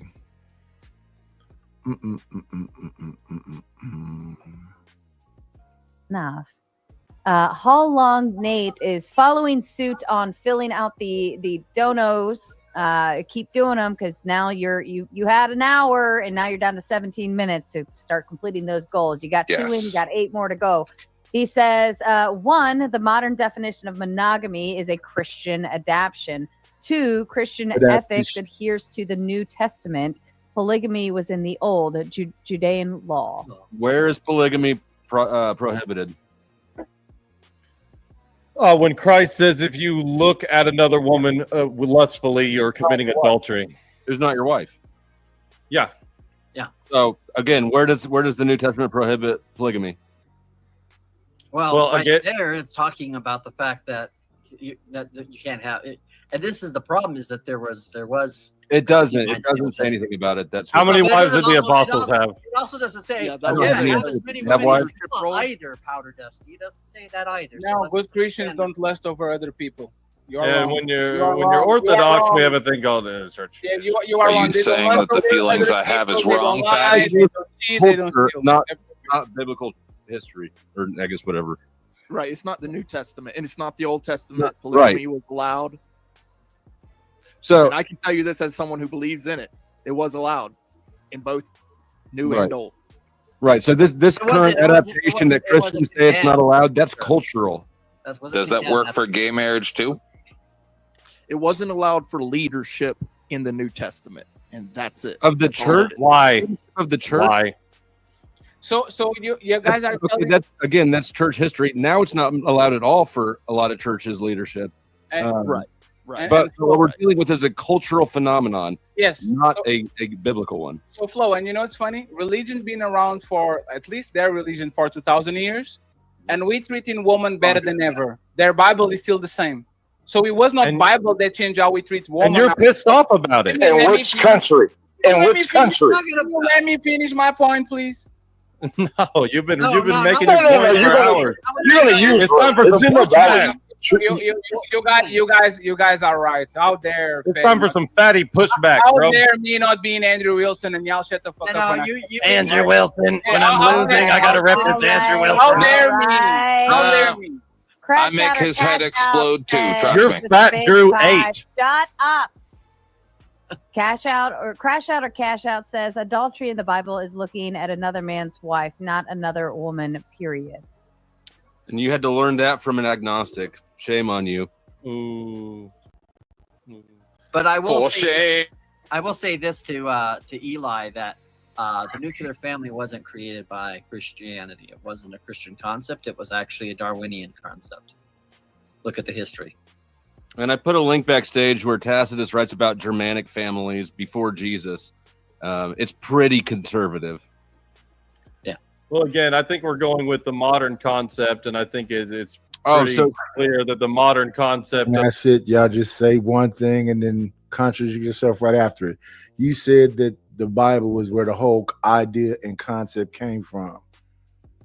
And now you walk in it. I don't know. It's hard to watch some of these things. It's hard when you have somebody that talks really long because they can't simplify whatever the idea is. And then it's also hard to hear people say all this kind of stuff that would make you think that they would be better people if they really are into this level of morality or whatever they're talking about right now. Where are you getting this Let map? him fucking talk so he can explain it. He ain't saying shit. What the hell should he still talk? This motherfucker ain't saying a damn thing. Shut up, BRB. You actually disagree. I actually Yes. This message is sponsored in part by. Somebody send me a fucking drink right I think now. I saw some Okay. pussy live there. if you actually listen, for example, or you actually go look to the divorce rates in the West, 90s, 80s, 70s, they were pretty low. They exploded on the last 10 years. In Portugal, it went from 20% to 70% on the last 10 years. So shit changed. These women are not the same woman that was there before because women were not living men in mass. So the numbers actually show that these women changed. What can you do with the religion to stop these women from living? The answer is nothing because they will always pick what's best for them. They will never pick what's best for society. That's what women Do you do. think? Do you think that the divorce rate and the And that's just natural. Why wouldn't you pick what's best for you?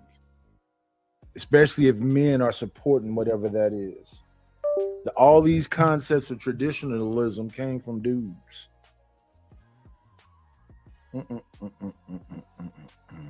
Okay. There's all types of reasons why women don't commit. It's fast. It could be just I don't feel like doing this anymore to egregious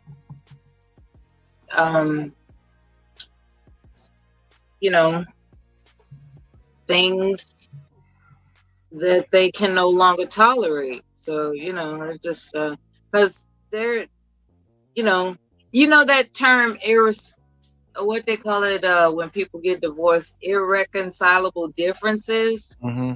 That became, just a whole thing. Like it was nothing specific. It could be all kind of things that possibly happen just to get away from saying whatever it is. They just use that as a yeah. It's a blanket term. In my, for lack of a better way of expressing it, it's blank. It's like, what does that mean? Like, okay, we can't reconcile, but there's no details. Maybe it's a sexless marriage. They're not touching each other anymore, and one there's no details. This is not gonna ever work out. We at a stalemate. Let's end this. And there are no details. And you know what else people are saying? They're saying stuff like, "We grew apart." Mm-hmm. It's like, what does that mean? Like, what does that mean? We grew apart. Like, where are the details? This person wants to travel a lot. My most comfortable place is being at home. It could be something. We're not on the same page. It could be something as simple as that, Yeah. So taking commitments or oaths, or dare I say vows, I should say vows. Taking vows seriously. And the thing with vows trips me out because, when it errs on the side of a woman being obligated to obey, that when it comes to the man's vows, obey is not a part of the deal. That is, that doesn't sit well. That's not cool.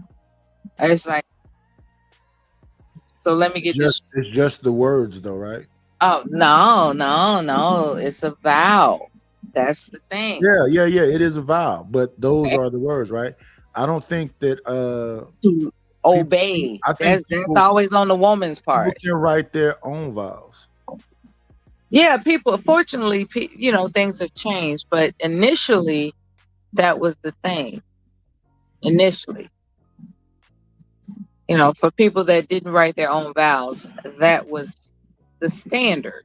Yeah, love, honor, and obey. But on the woman's part, but obey was not on the man's part. You see what I'm saying? And women just started resenting that. It's like,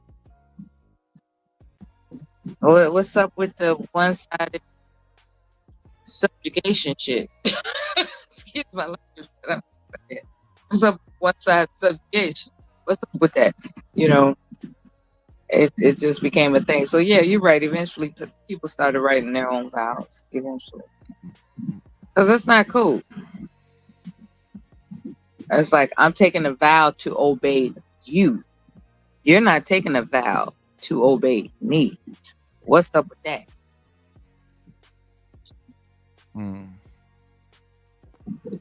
Well, yeah, I'm the man. I don't know. I'm being dramatic right now. Like, when I say that, well, I'm the man. Like, I just can't imagine being born in a time period in which I have under my belt that, to conceive that that's cool. Now, had I been conditioned in an earlier time period of existence, I probably wouldn't have thought anything of it because that was the status quo. That's what you do. There's no questioning it. That's how it goes. But when you evolve, things change. It's like, what's up with the one-sided vows there? What's up with that? I don't know. It's double standards, right? Evidently. No. think about it. Shouldn't we exchange the same vows towards one another? If that's what y'all choose to do. Yeah, people that get married. That's what I'm referring to. People that are getting married, they ought to exchange the same vows If they choose to. towards. Well, everything's a choice, of course. So I'm sure the man wouldn't want to change that if that's what's there. Like you said earlier, if it works in your favor.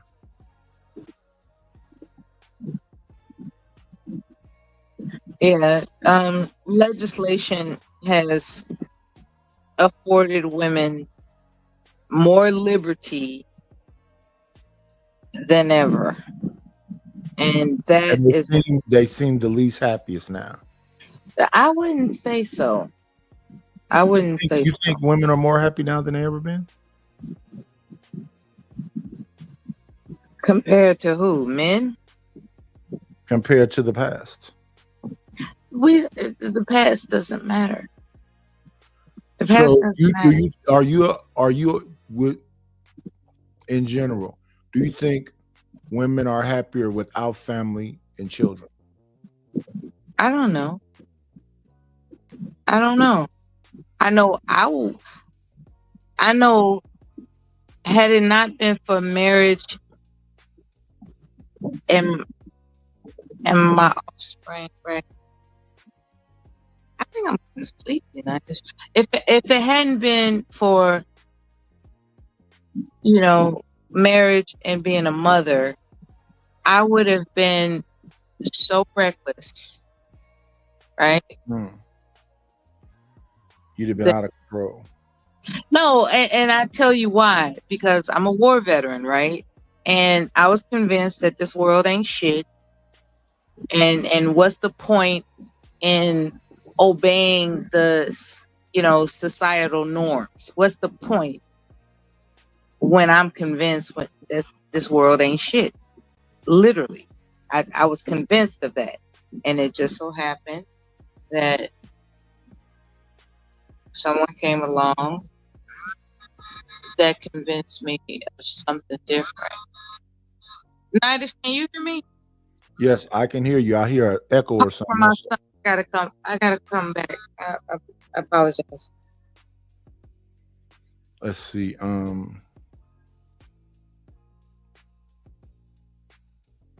This thing is kind of long too. The whole thing I was trying to get to. Let me see. Where is it at? Let me fast forward maybe.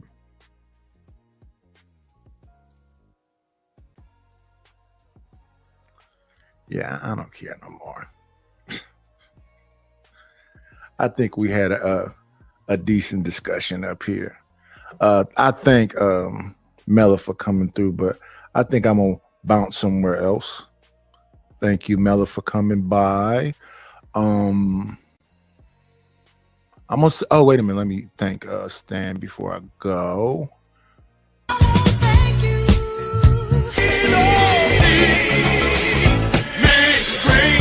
Got me a couple of dollars. Guess what I'm gonna do? Thank you, Stan the Man, for the Cash App. I appreciate it. But like we always do at this time.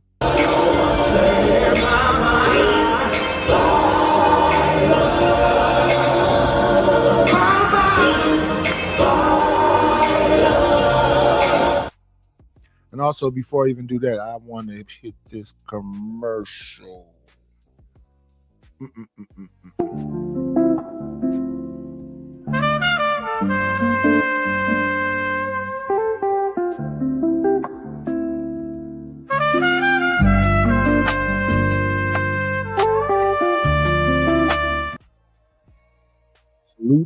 Salute, everyone. We'll shut this motherfucker down. That's all, folks.